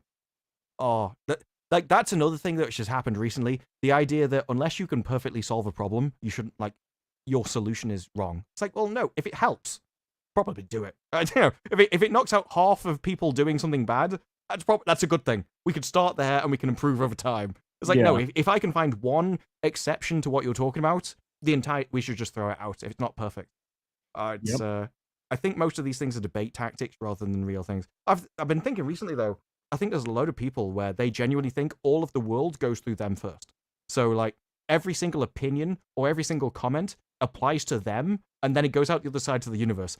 This is it's the only way I can explain it. Like, if you're surrounded by a load of people, and you're like, yeah, but I don't like people that tie their hair back. I prefer it down. You'll always have someone go, yeah, but my hair tied back. Yeah, but I wasn't talking about you specifically. I'm just saying this is what I prefer. But they automatically assume that every single comment applies to them because they are at the center of the universe, and every opinion and statement goes through them first before it goes out to everyone else. Dude, I had this conversation the other day with somebody that's kind of close to me. It's a friend.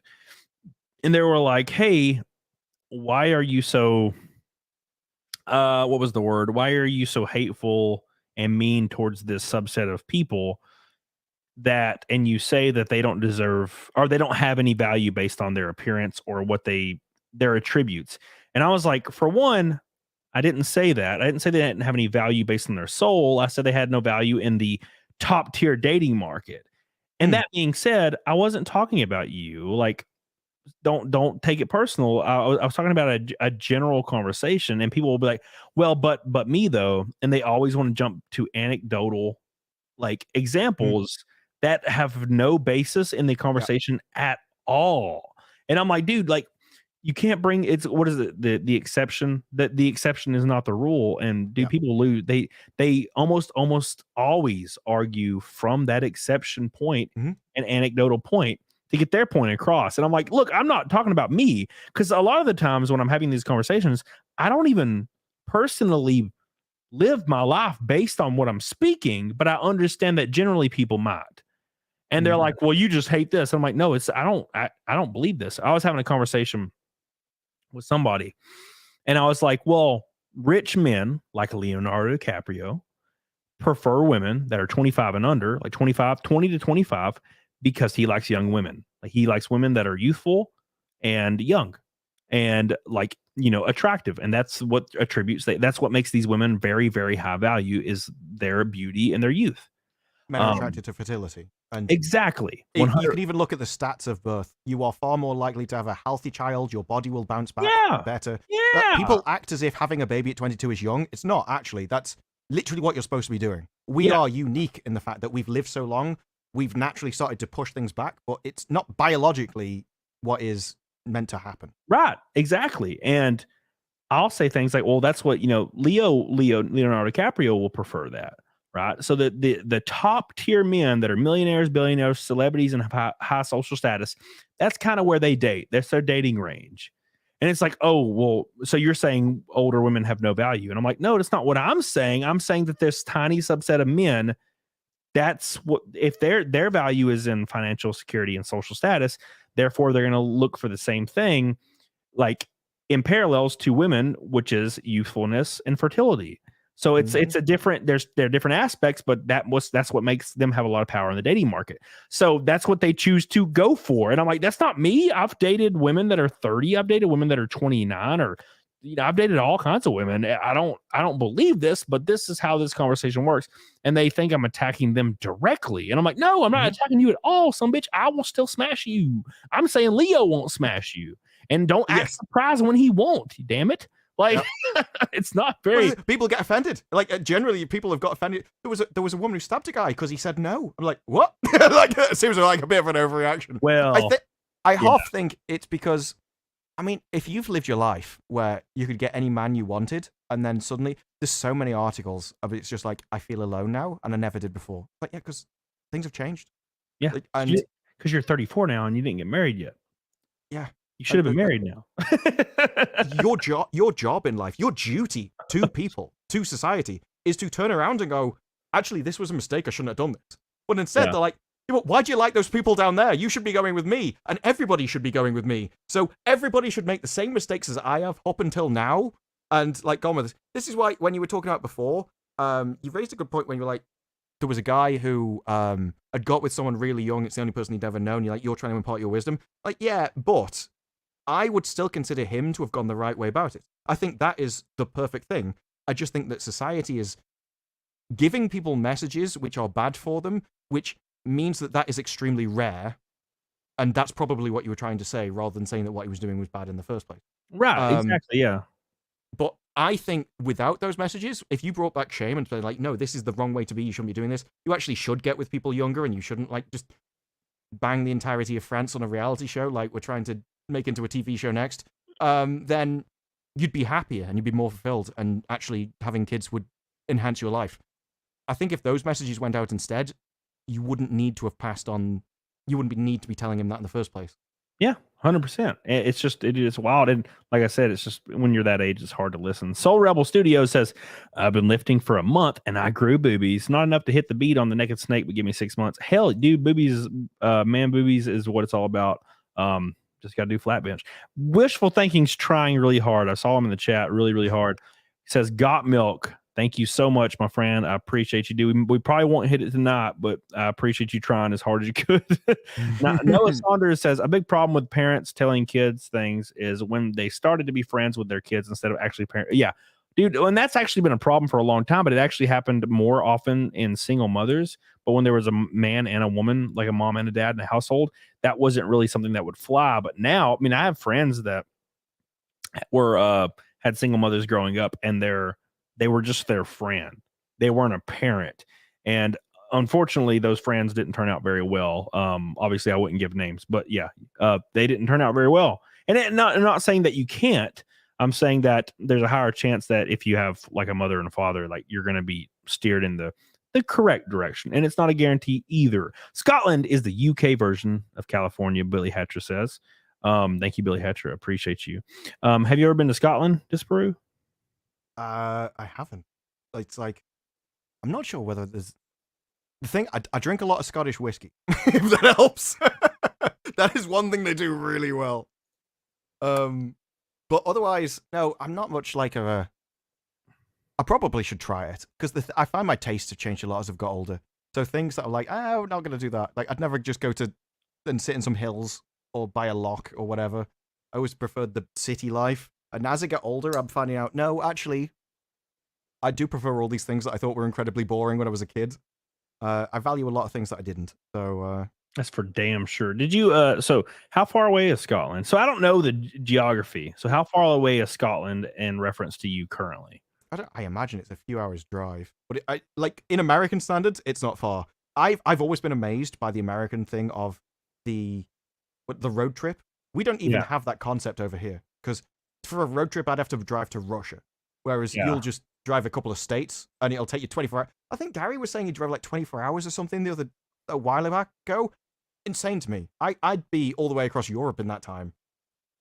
You can drive across like 8.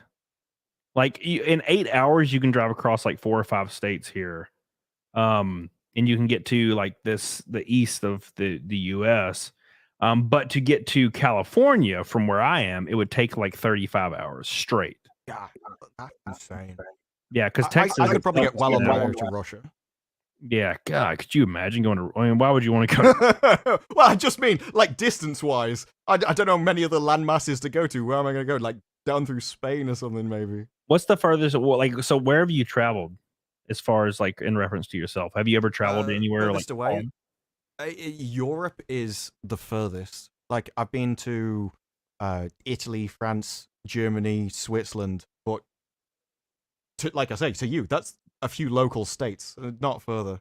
No, we used to holiday in the UK, like the seaside places, Northern Wales. That's where we used to go. Interesting. Anglesey, it's a little tiny island. Living in a caravan. So yeah, it sounds so like exotic too. It's like, I've been to France and I've been to all these. I've been to Italy. No, not for us. And it's weird. I mean, our issue with traffic is because it's so densely populated and we don't really expand the roads or anything, so we keep getting more people, but they're on the same roads that were designed for a far smaller population. The time it takes is just traffic jams and stuff rather than distance. Yeah, and it's weird to me because I feel like the cultures are so vastly different in those areas, or they used to be, like France and Italy, and the cultures are so different. But it's relatively close places, right? Oh, the cultures are entirely different. This is why in America, like America has a very weird, or like almost binary system where it's like you're black or you're white. I'm like, what? That doesn't even make sense over here because I don't identify as white. I wouldn't even really know what you meant because you said that to me. I'm like, well, who are you talking about? About me, Welsh, Scottish, Irish, French, German, Switzerland. How far do you want to go? You know, are we going to include Latvian? I don't know. We could probably go quite far east. And if we pull up a Dulux color chart, they're going to look very similar to me. So how are you even defining this kind of stuff? And so you end up getting into more kind of academic descriptions rather than color, which is how I think most people think about it, really, rather than specific academic ethnicities. So, no, it doesn't make sense to me. This is why all this stuff you get in entertainment blows my mind.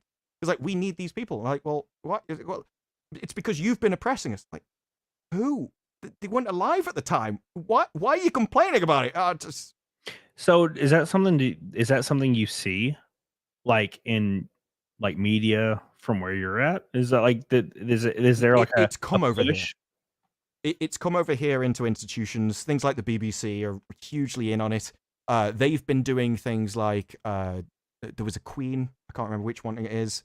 One of our queens from centuries ago. Now they did a documentary or like a history show about her where she was a black woman. No, she wasn't. We know. So I don't know what their game is. Yeah, I saw. They did that, yeah. They did a Roman cartoon about what it was like to live in Rome, and like half of them were black. I'm like, no, they weren't. Yeah, we know this. History is a fact. But they keep trying to change that, and I don't know why. And to me, it's you're just a racist. That's all you are. It was like the Aragorn picture. I don't know if you see that. Magic the Gathering came out with Aragorn. They're now doing a black Aragorn. I'm like, I saw that. They were complaining. Yeah, they were complaining that other people were racist. I'm like, no, you are, because you changed it. You were the ones that thought their skin color was important. I didn't, but you did. You thought it was important that you needed to change it. You valued it enough that you needed to change it. That puts the impetus on you. That means you're a racist, dude. Because I'm not the one saying it's so important because I need to see myself. That's you. Like, I don't care about skin color. You do. So yeah, it's like the whole thing where it's like replacing current characters and just changing their race versus just having new characters or existing characters in the same universe that are already that race, but you don't want to tell their story. You want to replace the already established character story and just change it for whatever demographic you think you should. It's like the Little Mermaid, and there now. Yeah. This is a great subject. The Little Mermaid, okay, is getting hugely dislike bombed, which as to be expected. And it's funny to me because obviously, what are people going to say, especially in my country? They're going to be like, the journalists are going to say it's because people are racist, and there's no other thing that's going to be attributed to that. But what I counter with is why is movies that have Idris Elba or movies like Blade or let's say Book of Eli or any movie like I, Robot or let's say Creed, which is destroying the box office right now and doing really well, Creed 3.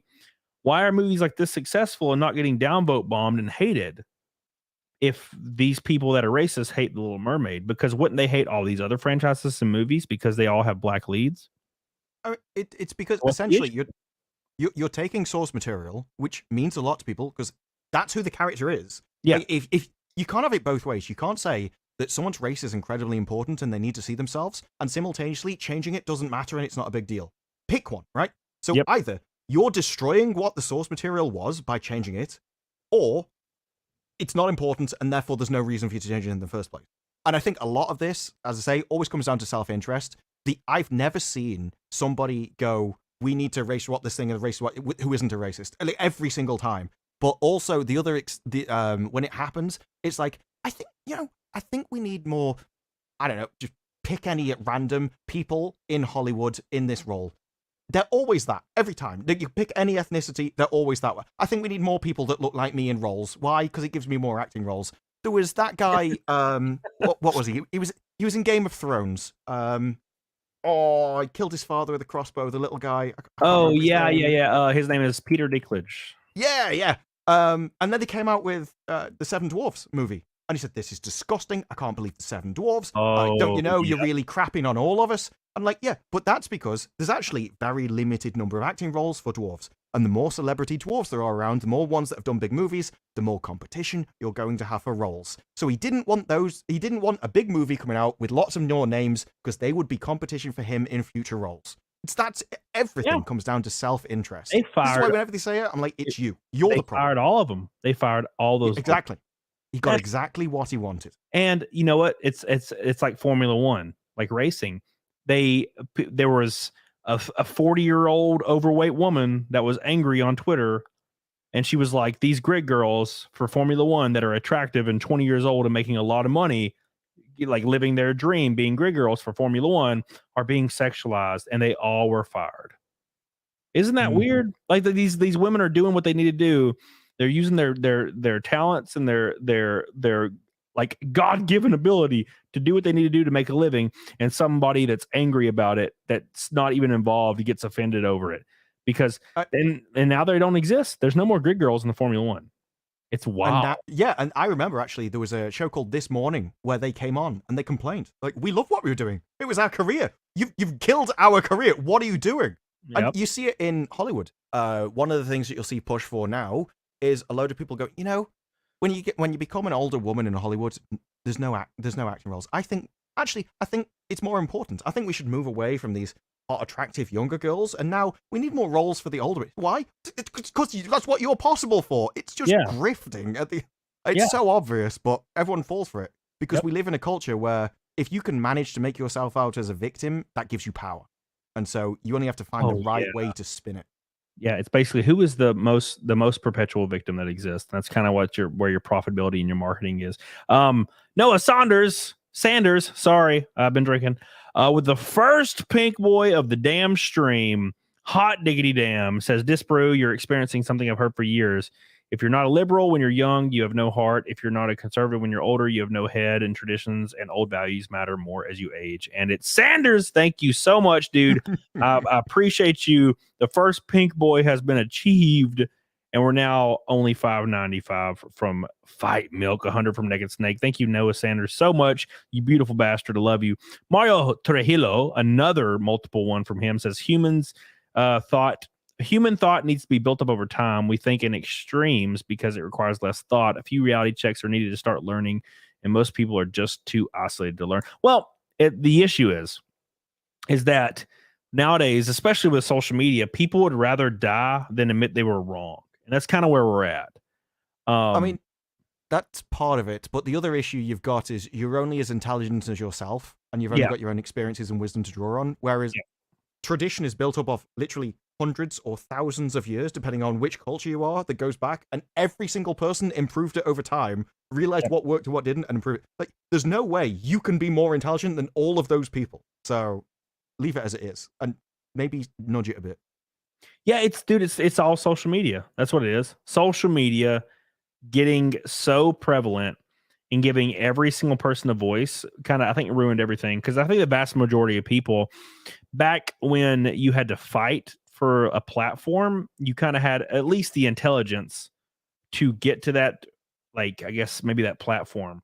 Whereas now, a guy that lives like me, that lived in a trailer park, could just say some bullshit and troll online and get a following from it and like make a disturbance. So, because you'll notice there's a lot of people on Twitter that troll and say stuff they obviously don't believe just to cause a disruption on Twitter, and then they'll gain a following from it. And they're not even being serious. They're just saying shit. It's like wild. It's like satirical accounts, basically. I think it was Metal Gear Solid 2, right at the end. And it spoke about the filter of information that was needed, because books were expensive. And so only the best and the brightest people, or the richest, got to publish books, and that's how they passed their knowledge on down through time. Otherwise, you'd need like stories and stuff. So there was a natural filter built in place. And now you've got Twitter. Literally, before, you'd have a guy at the end of the road shouting at clouds. Now he's a guy on Twitter shouting at clouds with loads of people following him because he's funny. So it's an entirely different idea. Yeah, dude, and that's great. That's a great point. So it was weird. So when I played Sons of Liberty, when I was, I think, 14, maybe 13, on PlayStation 2, I played all the way through the game, watched all the cutscenes and whatnot, and I've played it several times since then. But the first time I ever played it, it meant nothing to me. And if you actually go listen to that codec conversation between the like Colonel and Raiden, it's like kind of terrifying, because it aligns so much with what is literally like been happening the last decade. V for Vendetta. You go watch that movie. It's a different movie. Yeah, it's wild. And I'm like, how? I guess if it really boils down to it, it's human. I guess human nature always kind of goes to that goes to that realm. So I guess these people understand that, and they can experience, or they can talk about it. It's like 1984. So I've watched. I've watched 1984, read 1984, and it's shit that is happening right now, and it's probably because it's so prevalent now. It's something that has repeated itself in history over and over and over. And yesterday it was newspapers, and now it's just social media. I think we're in a different danger now because social media is so powerful, and people live and die by that shit. Live and die by it. Well, you get people and I don't get it personally, but there's loads of people where apparently, whether they get enough likes on a tweet and stuff is a huge deal to them. They'll delete it and make another one in the desperate hope that they can get their attention, because that's where they put their self-worth, on the amount of likes that they can get. And I can understand it to a degree when someone said, I grew up before the internet, but a load of people haven't. This is all they know. Yeah. And their entire life has been online. That's where all their friendship groups are and stuff. And when I heard that people were getting bullied online, I was like, what? Doesn't even make sense to me, because you can mute them, block them. Yeah. But that if that's where you know everyone, you're you have a choice. You shut yourself off from everybody that you know, or what? Things get complicated really fast. It's probably why it used to be that the language would change. It would take a few generations for a word to appear or the language to change. People are changing definitions every 5 seconds now. Yeah. Because you can put it out and it spreads, which was always the limitation, because language has to be the same for everybody, otherwise you can't communicate. But the internet allows that to iterate so fast. Just think of the changes we've done in the last 6 years. And we're miles before where we were. Yeah, in just 6 years, 7 years. It's almost unrecognizable. Shit, 2019 was it's on everything's unrecognizable for just 2019 now. Yeah. Like it's wild how far and fast the ball like got rolling. Man, I had a question and I freaking died. It just died. It like went out of my brain. Been drinking too much. Shit. Let me scroll up here for a minute in my chat because I'm looking at my chat and I had a question and now it's gone. So, how many times have you been on FNT? Oh, I don't know. I was on for all of the Rings of Power ones, and then maybe 3 or 4 more than that. Like Shit. See, I've been trying to get on. I even had Gary on my show, and I was like, "Let's do some FNT," and he's like, "I'll have you on soon," and I'm like, "All right, cool," and then it never happened. Now, I'm like, "Damn you, Gary! Look, all right, I'm important. I have things to say. All right, I have an opinion. Come on now." Yeah, I don't know. The Rings of Power was a bit of a one-off because I'd been covering that for 8 months or whatever leading up to it. So that was a. So were you disappointed in Rings of Power? Well, it depends how you define that because it was exactly what I expected it to be. Well, yeah. To be fair, I didn't expect it to be so boring. Then that was the main thing. Nor could I have seen the lines like, "Why does a stone sink and a boat float?" Well, a boat looks upwards and a stone looks downwards at the darkness. Jesus, What? man. They were so desperate to be deep. That was the thing. They really tried to be deep and complicated. You know what?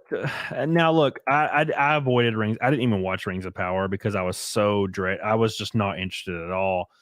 But it was weird to me how none of the characters were pretty. So like when I watched, that's common. Yeah, everywhere. For some odd reason, when I watch Lord of the Rings, like most of the characters are pretty or rugged. Even Gimli's goofy looking ass, and for some reason, Rings of Power, all the characters are kind of ugly looking. Does that make sense? That's everywhere. Like, look at video games. Video games have like mass uglified people. But go and look at Diablo 4. I've been playing the Diablo 4 beta recently, and they just look like men. Like it's weird. So I was watching a video from V, and it was like, this woman has a chin I'd be proud of.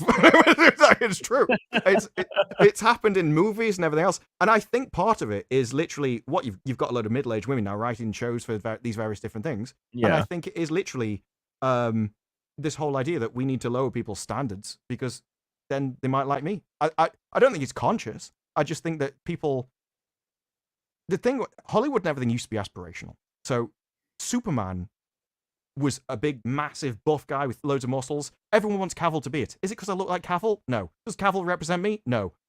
But it's still aspirational. If I really worked out and tried, I might be able to try and look like him. There's that aim there. That's what these things are meant to be. They're escapism from your life into a life that you could have if you actually worked for it. Yeah, it's the whole point of a role model. And now it's just like, well, they have to look like you. And I'm like, well, what do I have to aspire to then? Nothing. Nobody, and the women like it as well. Like female power fantasy is to be hot and attractive in the first place. Like if you're looking at a movie and going, looking at this attractive woman is making me feel really insecure, that's a really weird attitude to have, and it's certainly not healthy to have in the first place. It's a very prevalent attitude to have right now, and that's why it's weird because you'll notice that every actress in Hollywood, it's almost like they're afraid to cast like really like conventionally attractive women now. Like all the women have to be quirky looking or average. They're not allowed to be attractive anymore. Which is really weird to me because of course the men still have abs and shit. Like Chris Hemsworth's still in them bitches. He's still there. The writers, which are also getting like the whole idea behind why the women are being dragged down is the same way when they write they want hot men because they like the men, so they want to look at hot men. They just don't care if anyone wants to. They deem a man finding a woman attractive as what is it? Objectification. So that's bad. It must be removed. But really, I think it comes down to I don't want competition. Like I said, that's exactly that's like my intro. We were at Matsuri last year, and I was like, has anyone noticed we don't see like boobies in movies anymore or shows? We only see dicks. And when you watch a normal TV show that's like maybe like an adult kind of TV show, you'll see like dozens of dicks. and you'll see asses, dude asses, but you won't even see like one titty from like a female. And it's like the weirdest thing ever. And I'm like when I watched The Boys, that was such a common thing. You would like, for example, there's a scene in The Boys, I think in the most recent season, where the main character, his name's Huey, I believe, and he takes like a drug called Compound V, and it makes him teleport. Yeah, he can teleport, but he loses his clothes. Yeah, and he grabbed his girl, like the one superhero girl, and teleported, and it removed her clothes. But every time it showed her from the collarbones up, and every time it showed him from the ass cheeks back. So it would just be his ass and his bare back, and then you would see when she talked, it would show her collarbones from up. And it's like, oh, you would see his ass every 4 seconds, and like, but you would see her collarbones only, and it's just silly. Like, dude, like a naked body is a naked body, but like it's like I don't know, it's just weird. Now it's happening a long time, and like gaming. If you look at the demographics of gaming, no matter what they say, it's the vast majority of customers are men. So you think they appeal to men, and yet I challenge you to like make a hot woman character in Elden Ring, make one in Diablo 4. You could spend hours. You're not going to be able to. Yeah, and then you can also go and play like a Korean MMO. Like literally right from the start, all the generic characters are just the same. So it's deliberate because we used to be able to do this and we can't now. So it's the people that have changed at the company, not anything else. Yeah, they're like I said, they'll totally have men that are attractive and ripped, but they don't want women that are attractive because that's just not right. Noah Sanders, again, the constant changing of definitions is what caused me to start collecting old vintage dictionaries. One day I might be able to make my own rival Noah Webster. Yeah. It seems like I think the definition for racism changed and vaccine definitely changed because vaccine there was one. Oh, what was it? It was one of your politicians said something, and I think it was sexual orientation, and the definition changed within like an hour of her speech because everyone started kicking up trying to like catch her on something, and it's like, no, it's not a choice. Oh yeah, sexual preference, I think it was. So like you can't say this, you've got to say orientation because it's fixed and it's not a choice. And up until that very second, those two things had been interchangeable and every single person knew them. And they changed the definition in real time just to stitch up a politician. I've never seen anything like it. Jesus. I didn't even know that happened. That one was insane. God, it's just changing facts. Like it's like almost like rewriting books just to appeal to whatever you're saying and make sure you're right. Like I said, people don't want to be wrong, especially when it can affect their clout or their earnings, their earning potentials. Richard says representation is important in Hollywood. Why do you think Ezra Miller is still starring in movies? To represent the abusers, Richard. You are right. How is that even possible? And now I have no idea. Dude, my theory is there's an unspoken rule, and when you pay and sign the blood contract, you have to pay it out. So, you know, a lot of people, like I was talking to somebody on Twitter about this the other day, and they claimed that I was being a conspiracy theorist, but I don't think it would exist any other way. And there's a reason why 14 to 16-year-old women that are conventionally attractive are always starring in films for a short period of time when they're at the beginning of their career, like Jenna Ortega currently. And I believe it's because Hollywood has a casting couch and executives dip their toe in and do what they need to do. And that's what gets people's roles for a short period of time. A lot of actors have come out talking about this, and actresses have been very vocal, and they usually get blacklisted. The most recent is Brendan Fraser, who won an Oscar a few days ago.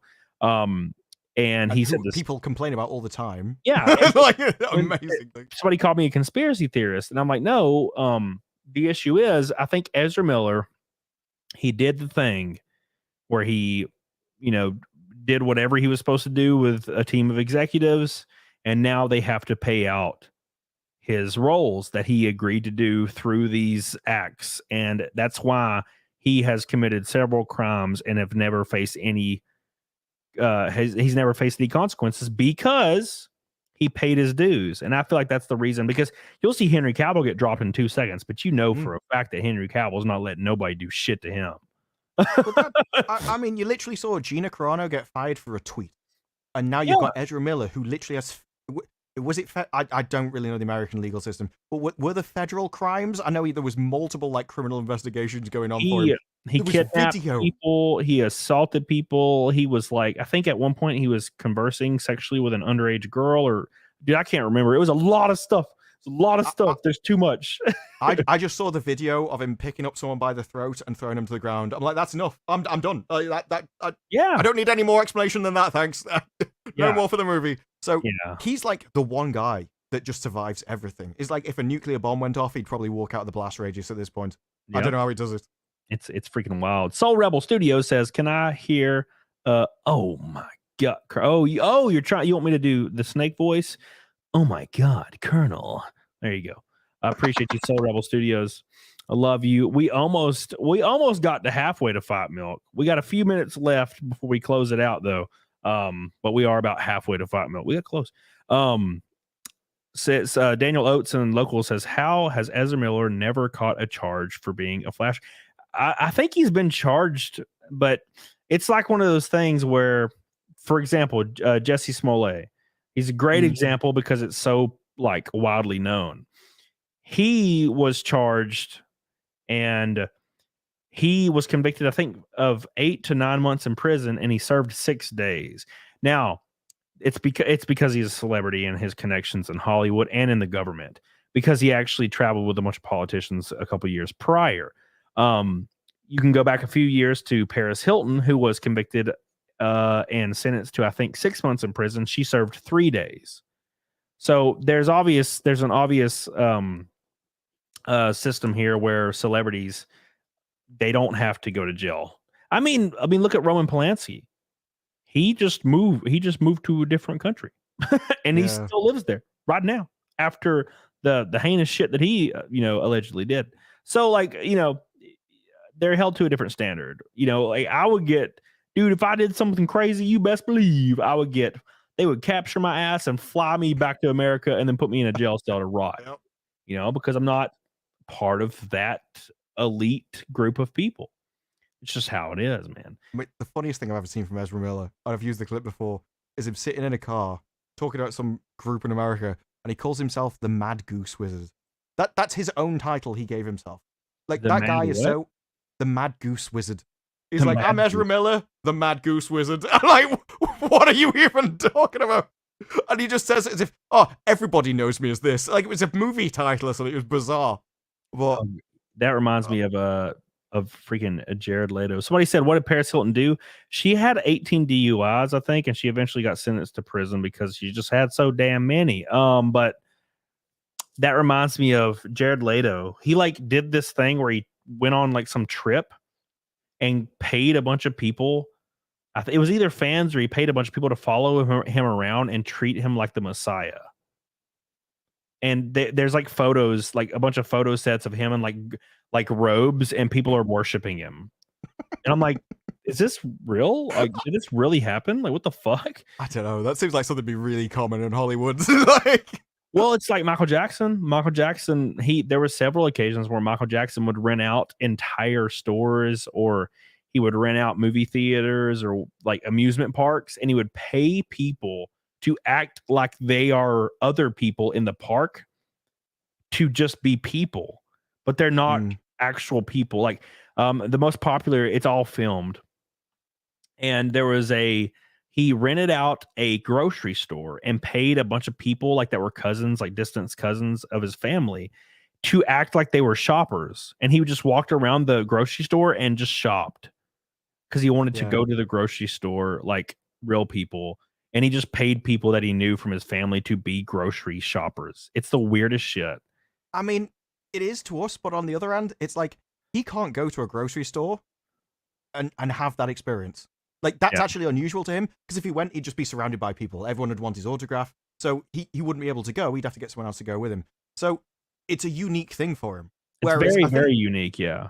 We have people who like pay to go in a limo because they've never experienced that before. And I think it's probably natural to like or look for things that you can't have, things which are different and normal. It's just that they're so extreme. What we consider normal is their extreme. So he got pleasure out of it. There was a guy over here. He was in Big Brother, and I remember he was rich before he went in Big Brother, But we found out whenever he goes to a nightclub, you know, most people, if you go to a nightclub when you're younger, you want it to be packed. But he would actually buy out the entire nightclub because he was paranoid that someone would shoot him. Like he thought, I'm so famous and wealthy, everyone will get me, so I need to. He had security with him, would never go anywhere when there was other people. And I think, I don't know, you can definitely get so much money that all your normal problems that everyone else worries about, working every day, just struggling to pay the next bill, takes up all your time. They have nothing. And so they have all this time to just think of weird crap. That's the only thing they've got. Yeah, you know, that's actually a good point that I need to bring up. By the way, Trent Westbrook with the rainbow knot. It was looking like it might not happen, but the rainbow knot has hit with one red boy. I appreciate you, Trent. That puts us 460 from Fight Milk with a couple minutes left. That's a long ass goal, but you got to the rainbow knot, Trent, and I love you and I appreciate you so much. That keeps the Neck and Snake goal or streak alive. I don't even know what it's at now. I probably said it last stream, but it's like 131, I think. Thank you so much, Trent Westbrook. I love you. You're sexy bastard. Thank you. Thank you. Thank you. I don't deserve you. I don't deserve you, my friend. Oh my God, that previous thing I was going to say now, I don't remember what it was. Shit. I hate when that happens. I always do this. I'm always I do it all the time. I'll like be talking, and then as I'm talking, I see a parallel thing I'll expand on for a bit, and then forget what the original point was that was going on. So yeah, it's something to do with freaking something that's out of the norm for us. Oh shit, I remember what it was. Can't believe it.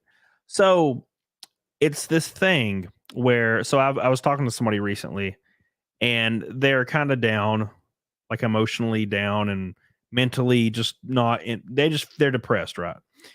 And they, you know, they're very successful. They're good at everything they do, everything they're passionate about. They've been successful. Every goal they've ever had in life, they've hit with flying colors.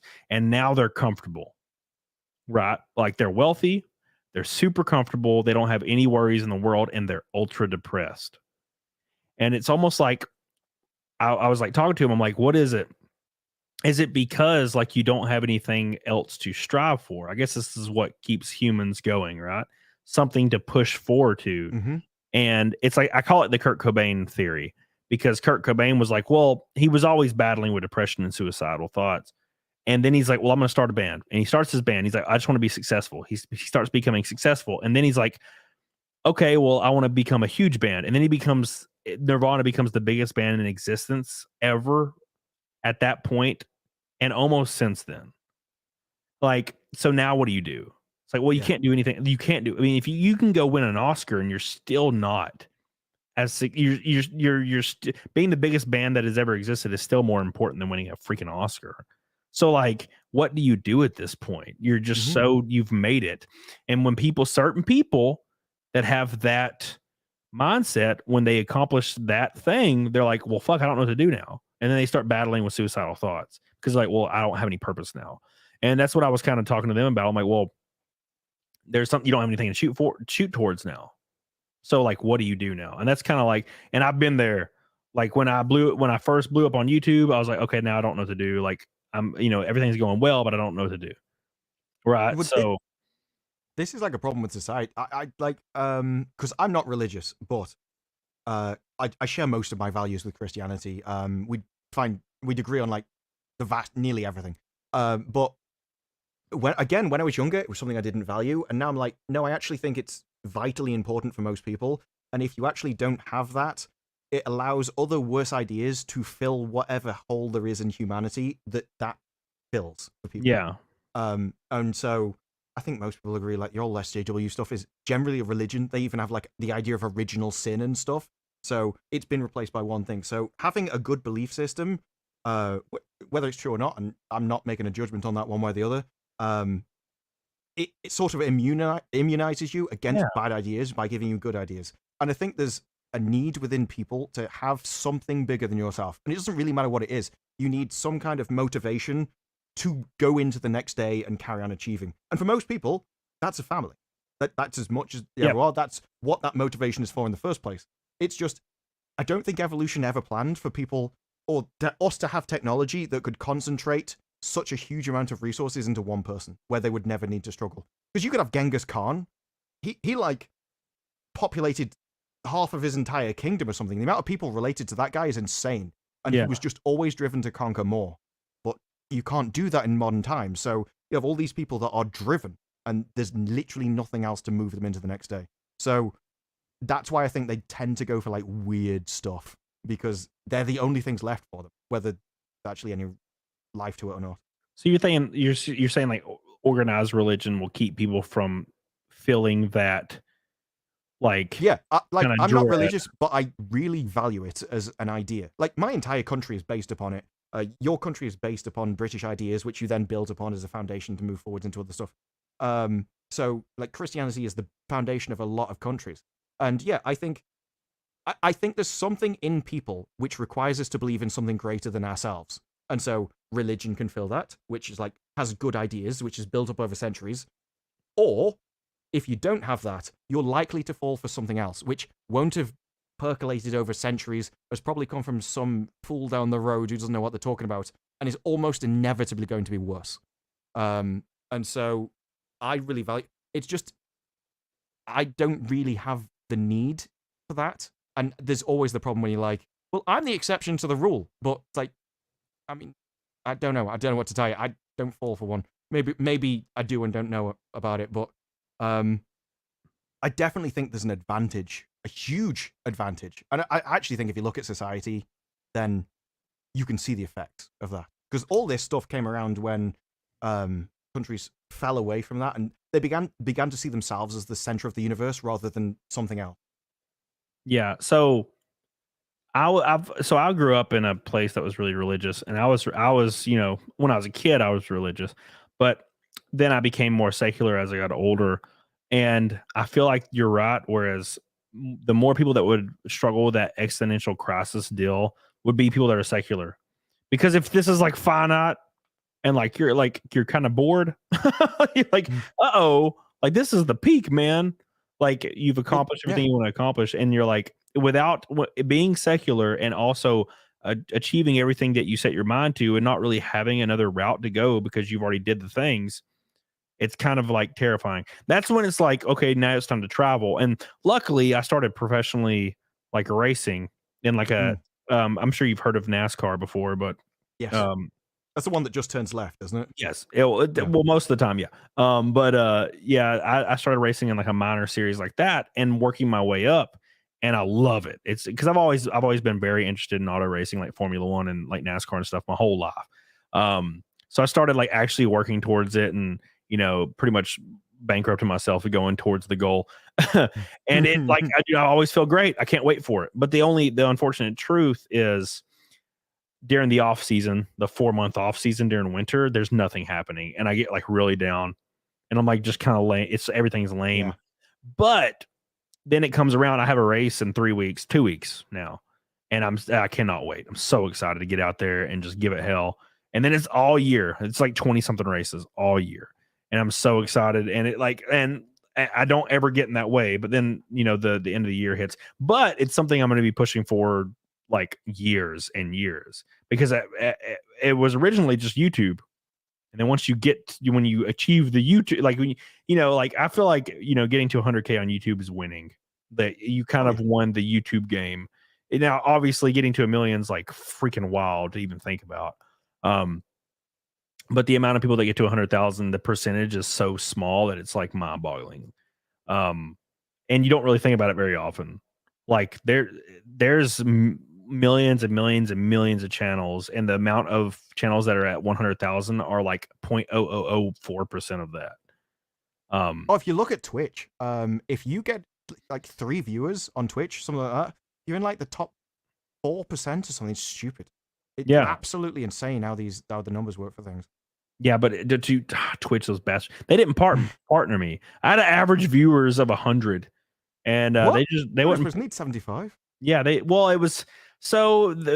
Twitch has this weird like hazing. They just don't like some people. Yeah. Well, yeah, and they haze people, and they're like, hey, like that you need to basically be okay with rejection for a couple months. Oh. And they like to watch you on social media to see how you react. It's really weird. So I don't really like Twitch. But yeah, they didn't partner me. even after breaking all the metrics by a mile, they still didn't partner me. So I was like, yeah, I guess I'm not going to do that. By the way, we're 100. Speaking about metrics, we're 120 locks from goal and 450 till 5 milk. Thank you, Richard. I love you. He says turning left is a skill. Why do you think turning left requires a traffic light IRL? Dude, it is, man. It's way different than people think. It is very lefty turny. But throttle control, the cars feel like they're on ice 90% of the time. It's just a lot of fun. Is it more contact racing? Because I only know like well thing about it. In my series, so it's a bunch of guys that are like me. They don't have, we're not rich people. So I have 2 cars, and they're literally NASCAR Cup cars. They're the same thing that were racing on TV a couple years ago. But we use those. You basically buy them secondhand, or you can build them and then you race them in the series. And we are very respectful. We don't make contact. We don't touch, even though I have wrecked before. But it's something you can't really avoid eventually. But yeah, we usually don't. We're very respectful, and we give each other a lot of room because it's a lot of money for us. Yeah. Whereas you watch NASCAR nowadays, like it's a bunch of 22-year-old kids and all their fathers are CEOs of whatever sponsor is sponsoring the car. And they'll just destroy their car. They'll ram people and hit the wall head on. They don't care. That's why I asked, because there was a clip I saw of a car and he wanted to overtake, but he couldn't like quite do it. So he just drove his car over the wall and just grinded the wall all the way around and beat everyone. I'm like, this is amazing. Yeah. That was wild. It worked in video games. I didn't think it was going to work. Well, that's how I'd play in video games. That was amazing. Yeah. It was wild. Yeah, they outlawed that move immediately, but it was it was cool to see because with the new car and like the actual big NASCAR Cup Series, like it's so sturdy that they could do that. If they used the car from 2 years ago, the car would have disintegrated as it went through the wall. But the new one is like a brick. Like it's just so stiff, which is why it's so dangerous because people wreck all the time and they get concussions immediately because the car just doesn't bend enough. Yeah. There's no impact crush, whatever. People always said in Formula One, why do the cars disintegrate? And it's like, no, that's a safety thing. Like that wheel flying off takes a load of energy that would have gone into the driver. So we want it to disintegrate. 100%. And it's weird how its technology is going backwards in NASCAR because you can watch these cars hit the wall hard and there's no damage. And you're like, that's scary. Yeah. And you'll watch the energy has to go somewhere. Yeah. You'll watch the camera and you'll see like in slow motion, the guy's head go like 5 feet forward. He's like, oh. And he even has like a neck brace that's connected and it's still going forward. Like it's wild. And it's because the cars don't bend. But there's other NASCAR series. There's like the Xfinity series, truck series I'm in. If you hit the wall head on in my series, your car's it's gone. It's going to turn into goop. It's going to be like liquid, but you won't get hurt, right? But like it's weird how the main series is so dangerous now because of that. Let me read a few of these bitches before we jump off here. Steph says, I want to go fast. It's fun. It is real fun to go fast. Thank you real quick. Fire PA and locals. Vowis, love you, and Ashley. And let me read these Rumble rants before we get to the end here. Where the hell did it go? Oh, wait, there's a window for it. Kinsey says, where are you, Disparu? Guessing Merseyside. What is your fave topic of discussion? Gurgle whether you reach the target or not. I don't know what that means. Nor do I. What's my favorite topic of discussion? What the hell is Merseyside? Is Merseyside like an area? Merseyside would be a location. I don't tend to give out where I live. Like, I think doxing yourself on the internet. I've had a thing. I accepted a while ago. I'm probably going to get doxed at some point, and it's like it's one of those things. I think if someone's going to dox me, they should at least put the effort in. You know, they should find it out themselves. Dude, dude, I got doxed. There was a guy that would go to every one of my videos and just spam my address. And of course, he'd get blocked and he would just make more and more and more. And then he eventually got me swatted and everything. It was a wild time, dude. So, like, when you said you haven't really got hater, like super bad haters yet, I get comments and stuff, but I see like Gary and everyone, and they will have like entire channels dedicated to just talking about them. And I'm like, they do a compilation video of anti-fans, and I'm not even in it. I'm like, oh, that's a shame. It's like, please. Yeah, dude. That's when I've made it. Like, if people actually despise you, I think it's a good sign you're doing something wrong. Yeah, dude, it's wild. I don't know what the hell happened. I don't know why people hated me so bad. There was like 4 or 5 channels that were dedicated to hating me for a long time. And I'm like, I'm not even a large YouTuber. When this was happening, I had like 90K subs, 100,000 subs. It was, dude, it was wild. Matt said we didn't make it to 5 million. No, we were 460 away. So luckily, Disparu won't have to experience the hell, which is not that bad. A lot of people, so everybody's I've always never had raw eggs. That was the thing. A lot of people are always terrified of it, and then they do it, and they're like, "Oh, that wasn't that bad." Except for Nick Ricada, he always struggles with it. He's always like, can't get it down. He can't open his mouth. I don't understand why. Like he's got it barely open. Dude, I open like it's all that whiskey drinking. He just has to sip a lot. Yeah, dude, I open my entire gullet like a cave, and it just falls in me immediately. I'm real good at it. I could have done in my uni days when I drank a lot. I could have done that, but I haven't downed anything in like 15 years. So, oh, dude, I've done it like I'm way out 500 times. Dude, I've been doing the 5 milk thing since the beginning of my channel, and I've done it. Well, so we had a record going on these CAMELCasts. I hit it 13 CAMELCasts in a row. Oh, god damn it, Matthew! You really gonna do this right now, man? Apparently, I'm stunned. Oh, Matthew, what the hell are you doing, son? God, it's already midnight almost, and it's like 8 a.m. for Disparu or some shit. Yeah, it's 10 to 5. All right, hold on. Let me find. Where's my phone at? God, Jesus, I don't even know. Hold on. Let me make sure I'm good to go on that. I didn't prepare for this, guys. I don't think this is gonna happen. Matthew just dropped 4. Technically, we're 50 away from 5 milk, but that's pretty wild. Because it was 450 away, but yeah, oh my god, Jesus. I'll probably just do it. Anyway. Thank you, Matthew, you freaking maniac. Jesus, Mary, and Joseph. He just dropped a $400 emphasis on the $100 super chat. Look at his face too, by the way. He looks like somebody to drop a $400 super chat. Look at his beautiful curve. Yeah. Thank you so much, dude. That's insane support. I don't even know what to damn say. It's the biggest one in probably like a month and a half, 2 months, 3 months, probably. I appreciate you, dude. I love you. You're goated. Swift kiss to your penis. I mean, your face. Friend, there he is. Carnage Undone. Where you been, son? There he is. That's 5 milk, boys. All right, we can do it. Look at that. See, Disparu's probably like, I didn't even have to do this. I thought I was out of here. I thought it was safe. I was like, yeah, I haven't downed anything in like 15 years. I should have kept my mouth shut. Everything would have been fine. That's what it did. That's what, when you said that, that's what happened. Carnage Undone, you're goated as hell. I love you for your pink boy. You're sexy. You're beautiful. And this man right here, the 5 milk honor is all his. I appreciate you, Carnage. I love you. Thank you, Trent Westbrook. I appreciate you guys. Let me make sure I got everything. I don't have to go get this shit. I might have to go get it. Do you have to go get your eggs and stuff? I'm gonna have to go and get mine. Yeah. Okay, you go get yours first. I moved from beer to whiskey, and once you move on to whiskey, there's absolutely no need to start downing anything. Like if you do, you're in trouble. Yeah, dude. So, yeah, I love whiskey, man. I went to whiskey. It was great. Oh, it was so much better. I used to get such terrible hangovers off beer. And whiskey, dude, I don't. Yeah, at all. Oh, now it's still going. We already hit it, guys. Jesus. What are y'all doing? Even Steph's beautiful ass is jumping on board. I tell you one thing though, and I've had some people try and explain it to me, which it kind of makes sense. There's something about German beer which doesn't give you a hangover. I don't know what it is, but I went over there, nothing, absolutely no side effects whatsoever. And people were like, it's because you had preservatives and stuff in yours, which I don't know if that's true, but if they do, it's like our entire beer industry is it should change. The German stuff is okay, so real quick before we do this, my buddy Dick, he's a comedian, Dick Masterson, said that you can inject, okay, this is just come with an open mind.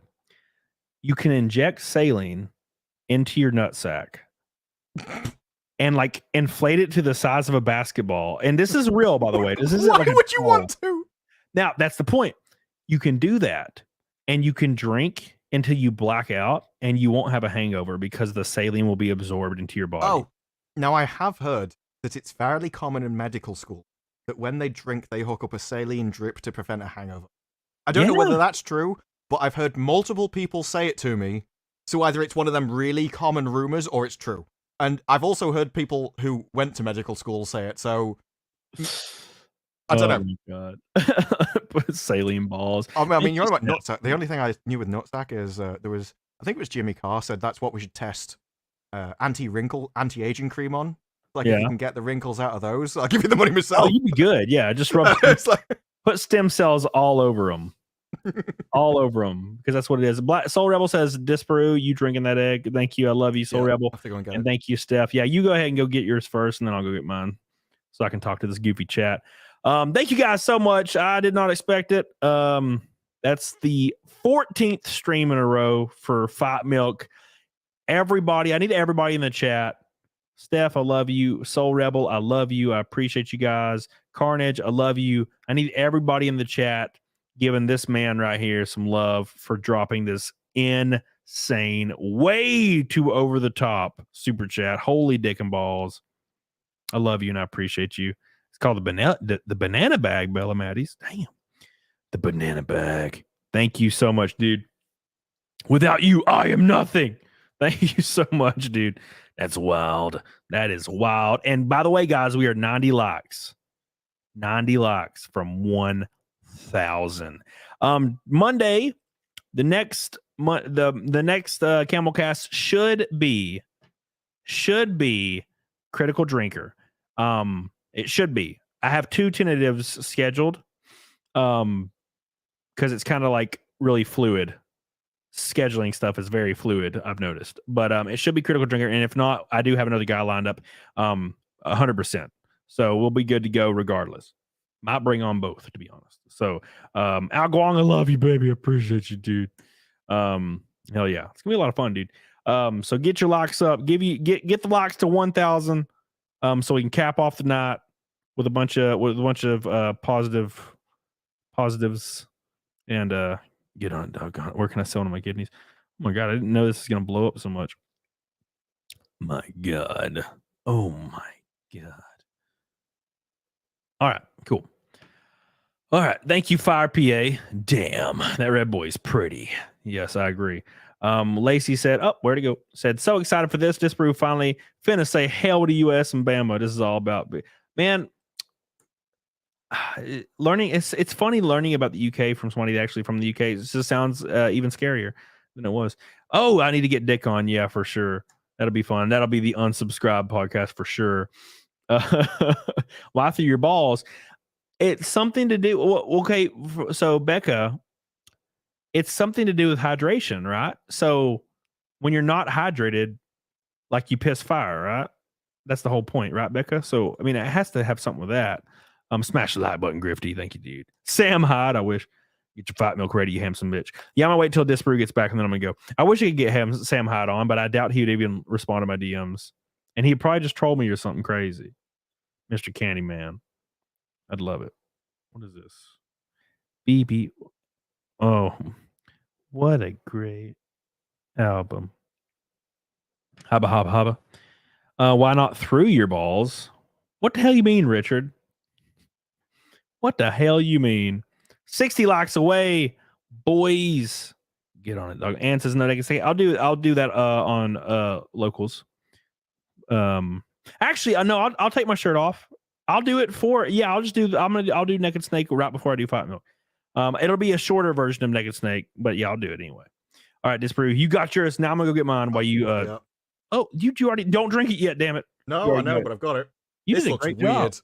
Your glasses look just like mine, but they're shorter. Mine are huge, but they look I wasn't sure how much of it was like, should I fill it up to the top? I was like, well, that's enough for me not to spill it, I guess. All right, yeah. I'm gonna go get mine so you can just speak to the chat for 2 seconds and then we're good to go. Give me about 30 seconds. Okay, no problem. Here we go. It's gonna be wild. It's gonna be wild. Look at that beautiful milk. I mean, that is, who on earth came up with this thing and what did they think they were doing at the time? I mean, seriously. What's wrong with milk? I like milk. I drink milk on its own. I think it's way nicer than water and stuff. And then you've got this, and like, oh, what I really need is raw eggs, not even cooked eggs. Like, I can only imagine this came from someone who was incredibly lazy. It's like, I really want breakfast. I just can't be bothered to cook the eggs, so we'll just try it all in one go. And for some reason, it caught on. What liquor is in it? I was told it was milk and eggs. It's liquor, but like, I was only told it was milk and eggs. I don't know. Anything else you can... I haven't been told. Do I have a bandana? I don't have a bandana. I don't know why I'd need a bandana. Like, my hair isn't supposed to be... I was going to shave... Like, my hair, I was going to cut about 6 months ago.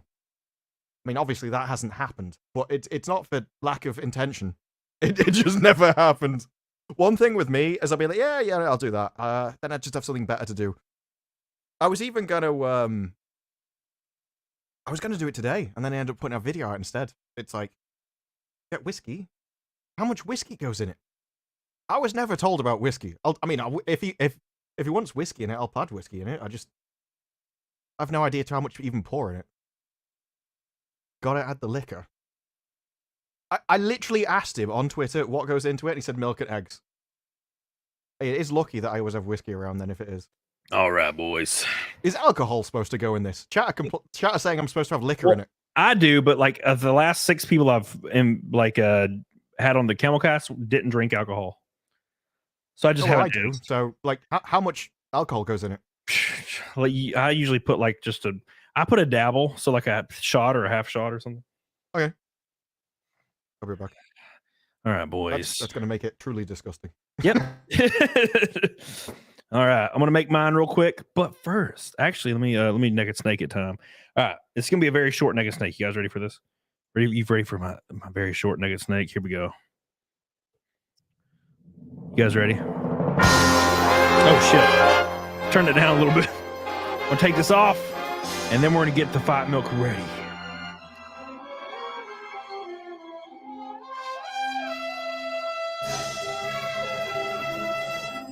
Where's my bandana at? Why do I lose it so often?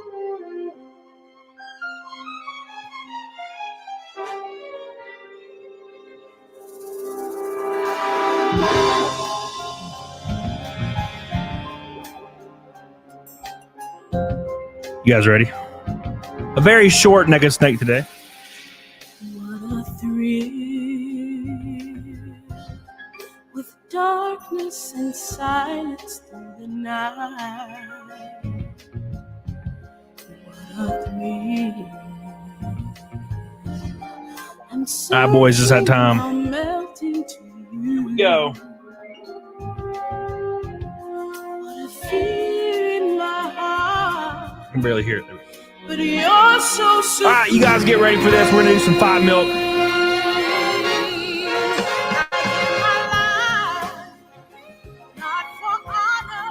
It's that time, boys. Let's do this. Get on it, doggone it. Let's bring Disparu in. The chat said, did you tell him what's happened? No, he didn't. I didn't know what was going on. No, this is completely random. This is why they asked me if I had a bandana. I'm like, no. No, this is just I'm doing a short one. I usually sing this, but we went really late. It's way later than I intended. So we're gonna shove it in, get a few flexes in for the bitches. I appreciate you guys. Love you. Get on it, doggone it. And then let's do. I gotta make mine real quick. So, and I have some very peaty scotch, which is awful for this. Yeah, I don't do the peated. So I tried. I've got some incredibly peat, which I bought because of the box it was in. And it was just, I didn't like the peat, so they did an extra peaty one. I'm like, I've got to try this. If I didn't like that, imagine how bad this one will be. So my aim is to work up to it until I like it, eventually. No, my dog just walks in here. You got food? He's like, eggs. Can I have them? Food. He's a massive, like, husky that looks like a Malamute, but he's a husky. Because he's so big. Eating you, boy. Yeah, you going somewhere. All right. Now the milk. They were out of Fairlife, so I have this weird-ass carton. Beautiful. And let's put some scotch in here. I usually use whiskey, but I bought some whiskey the other day and drank it all in like half a night. I was like, oops. Wow. So I'm now back to the Highland Park 12. Oh, yeah, no, that is the one. Yeah, I tried one of them, and then they had like a super, incredible, this is the peatiest one we did, so I bought that. Yeah. Yeah, it was exactly what I thought it would be. So This one's okay. It's very okay. I mean, my tastes have changed since I started whiskey. Yeah. Because I didn't like whiskey at all at first, and I kind of grew to like it over time. Didn't actually take that long, a couple of weeks. Yeah. So it was when my ex-wife left, one of her friends had a crush on me, and I had no idea. And she's like, hey, she messaged me on Facebook, and she's like, hey, I'll come over and hang out with you and like make you feel better. And I was like, okay, fuck. And keep in mind, me and my ex-wife were together a long time. So I had not been with another woman since I was like a teenager. And I was in my late 20s.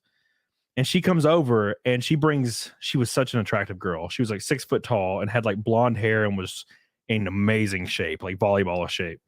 And keep in mind, that's slightly taller than me, just slightly taller than me. Mm-hmm. And she brought Jack Daniels, and I had never drank before. I didn't even start drinking until I was 27.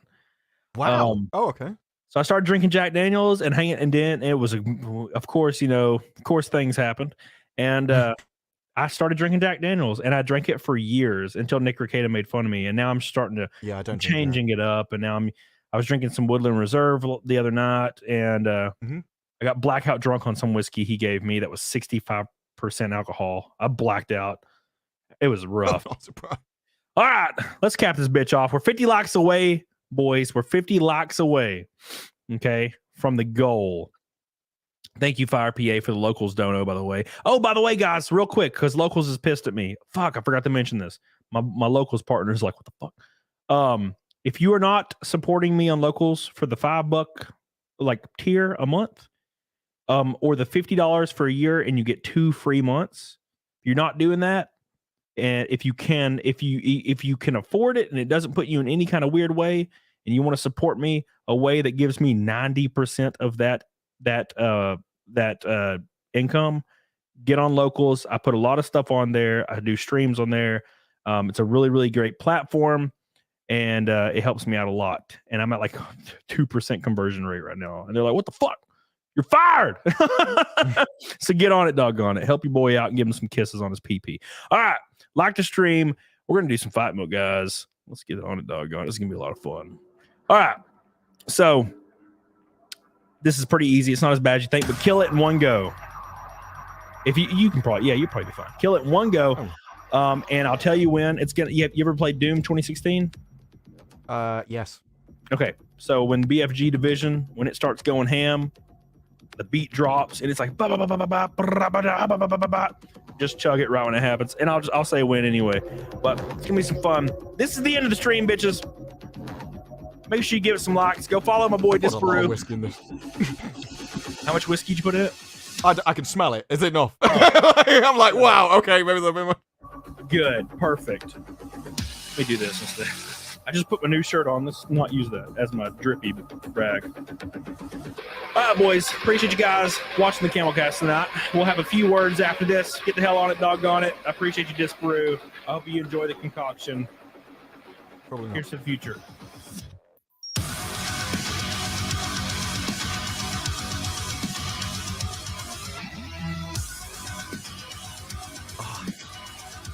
Ooh! That was a lot. That was a lot of whiskey. I tell you what, I didn't even taste the eggs. The eggs just vanished. It's those UK eggs, man. I just saw him coming, and you know what? It was because your Ricada comment is he can't open his mouth enough. I was like, okay. Yeah, I think you did a better job than me, man. That's rare. Because I looked up and you were done, and I was like, oh shit. In my uni days, well, I don't know what the volume this is. It doesn't have like measurements on it. But in my uni days, we used to do funnels. Do you remember funnels? Yeah.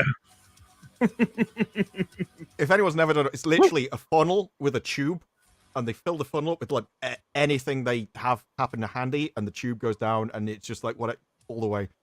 You have no choice. Yeah, it's something I wouldn't really recommend to anybody, but yeah, you're good. Halfway down, I'm like, this really tastes of whiskey. Yeah, because when Gary did it, now granted, Gary did double fat milk because we hit double fat milk that day, so it was 4 eggs. Oh, that would be a lot, yeah. Yeah, but yeah, you did really good. Real quick, guys, we're 39 likes away from the 1K. I need you to drop it. I need you to drop it like the kids when they have to sell the chocolate bars to their neighbors and their friends and family. All right. We don't want them to get yelled at by their parents. Like the stream, so we hit the 1K. For the Disparu, been an amazing show, dude. And I needed a good one. All right. I just wanted to relax, man. I've been the after effects of the drinking at the gate, isn't it? Yeah, it's just I keep burping and it's gross as hell. Yeah, dude, I've been worn out. I've just been worn out lately. You got a lot going on. So what do you got planned for the future? And what you got any videos in the works or anything? Well, judging by the reaction to Gotham Knights, I'll be covering the rest of that series because it's another golden disaster. I saw it, dude. I saw you were getting like 100K per video on that. Yeah, I released a video today that just went like 1 of 10, and even the other reviews and stuff went 1 of 10. Yeah, but that was doing really well for a view because it's like a 50-minute video or something. So I find reviews tend to tick up over the week. So even if they start slower, I'm okay with it.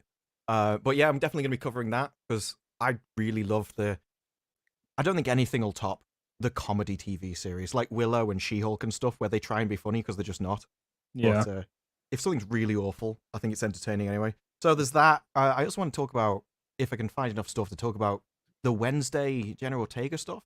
Like, Oh, I've seen that where the hit pieces on her. Yeah, dude, because she wanted to change the script because she's like, Wednesday would never do that. It seems very Henry Cavill-esque, the situation. And so I want to talk about that for a bit. I'll probably do a video on that, and from there, I don't know, whatever comes up in the news. Hell yeah! And where can people find you? You're Disparu on YouTube and you're Disparu on Twitter, right? Disparu on YouTube, Disparu2 on Twitter, Disparu on Twitch. So tend to be one of those. It's just if someone's stolen Disparu before me, I'm just Disparu2. Seems to be the one I go with. Bastard. I'm gonna post that in the chat. And I haven't been on Twitch much, but the aim is to work up to doing more on Twitch and then start streaming on YouTube as well. So and in the Disparu means gone in French, right? Means invisible or disappeared. Yes. Okay. Because on the Alias TV series, it was like a black site, supposed CIA kind of or secret spy organization. Yeah. So they called it Section Disparu, the section that doesn't exist. And they said it meant, well, that's what they said it meant, section doesn't exist, but apparently it translates to disappeared or invisible. Well, cool. Yeah, I was talking to one of my French friends earlier. I have a friend in Canada that's I think they're in Quebec, and they speak French. And I mentioned you as a guest, and they were like, "Gone?" ? And I was like, "That's just our YouTube name." They're like, "Oh, okay." Yeah, it causes problems. I get messages in games and stuff just in French, and I'm like, "Sorry, I don't speak it." It's like, but your name? It's like, yeah, I just thought it sounded cool. It's like I like the word. It's just how it is.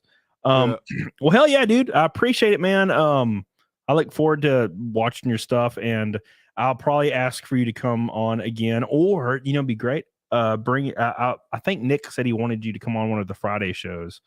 Oh yeah, I used to play D&D with Nick, so yeah. So that'd be a lot of fun.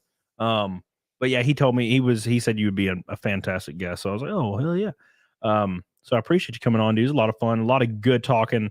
I was drinking the majority of the time, so I don't remember much of it, but it was a lot of fun. And I appreciate you doing some damn fight milk, and I appreciate my boy Matt Self. All right, I'm so proud of you, and I appreciate you. That was crazy. Yeah, that was literally on the outros as well. Yeah, it was. We were there. I was like about to go watch me some John Wick and make me some egg whites and some cheese. I can't wait till John Wick 4. Have you seen the reviews? The reviews are literally like, this is the best action thing of like our generation. Why is it always so great? Thank God for John Wick.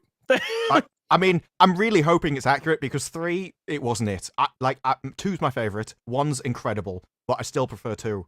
And 3, there was just something about it that didn't hit the same, and I can't. I thought it was me. I watched the first fight, and that entire first section, it kicks into action with all the knife throwing and stuff. Like this just isn't fun. Not the same. So I'm really hoping it's back on form. Yeah, I think the second one's my favorite too.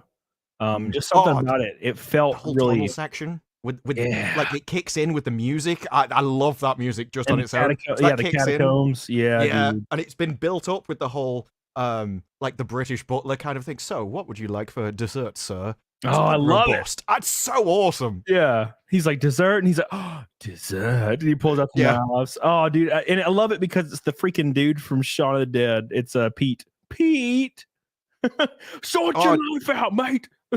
I'd have to look up where I know him from, but I think I've seen him more in like sketch comedies and stuff. Yeah. So to me, that was like a parody role that he then moved into this. Yeah. It was like it really fit. Drinker uses his laughing thing as a reaction all the time, where he's just laughing hysterically. Same dude. Yeah, I love that guy. Thank you, Matt himself. He says, "Can't believe I got to come in and supplement this damn chat." Yes, Matt. I appreciate you, dude. And thanks again to Steph and Carnage. I appreciate you. I mean, Trent Westbrook. There's oh, look at that. Joe Blah says, what a thrill. Thank you, Tristan and Love. You Soul Rebel Studios went really hard tonight as well. With just tons of Orange Boys. Wishful Thinking did as well. Naval Down South, Billy Hatcher, Noah Sanders, can't forget Mr. Sanders. Yeah, for damn sure. I appreciate you guys. Karis, of course, as well. Make sure you like the stream. 17 away. Make sure you follow Disparu. And let me set up my raid real quick. And then we'll be good. I'm gonna raid Daracuda. All right, boys. We're gonna raid my boy Daracuda. Go give him some subs so he can get to 1,000 and get monetized. He's my boy. I love this man. John Wick changes his pronouns to they them. So not. That's why the reviews are so good. It's like, no, please, God. And thank you again to Disparu. We're gonna log off here. I appreciate you guys so much. Get the hell on it, doggone it. I'll see you guys Monday for CamelCast 15. Appreciate you guys so much.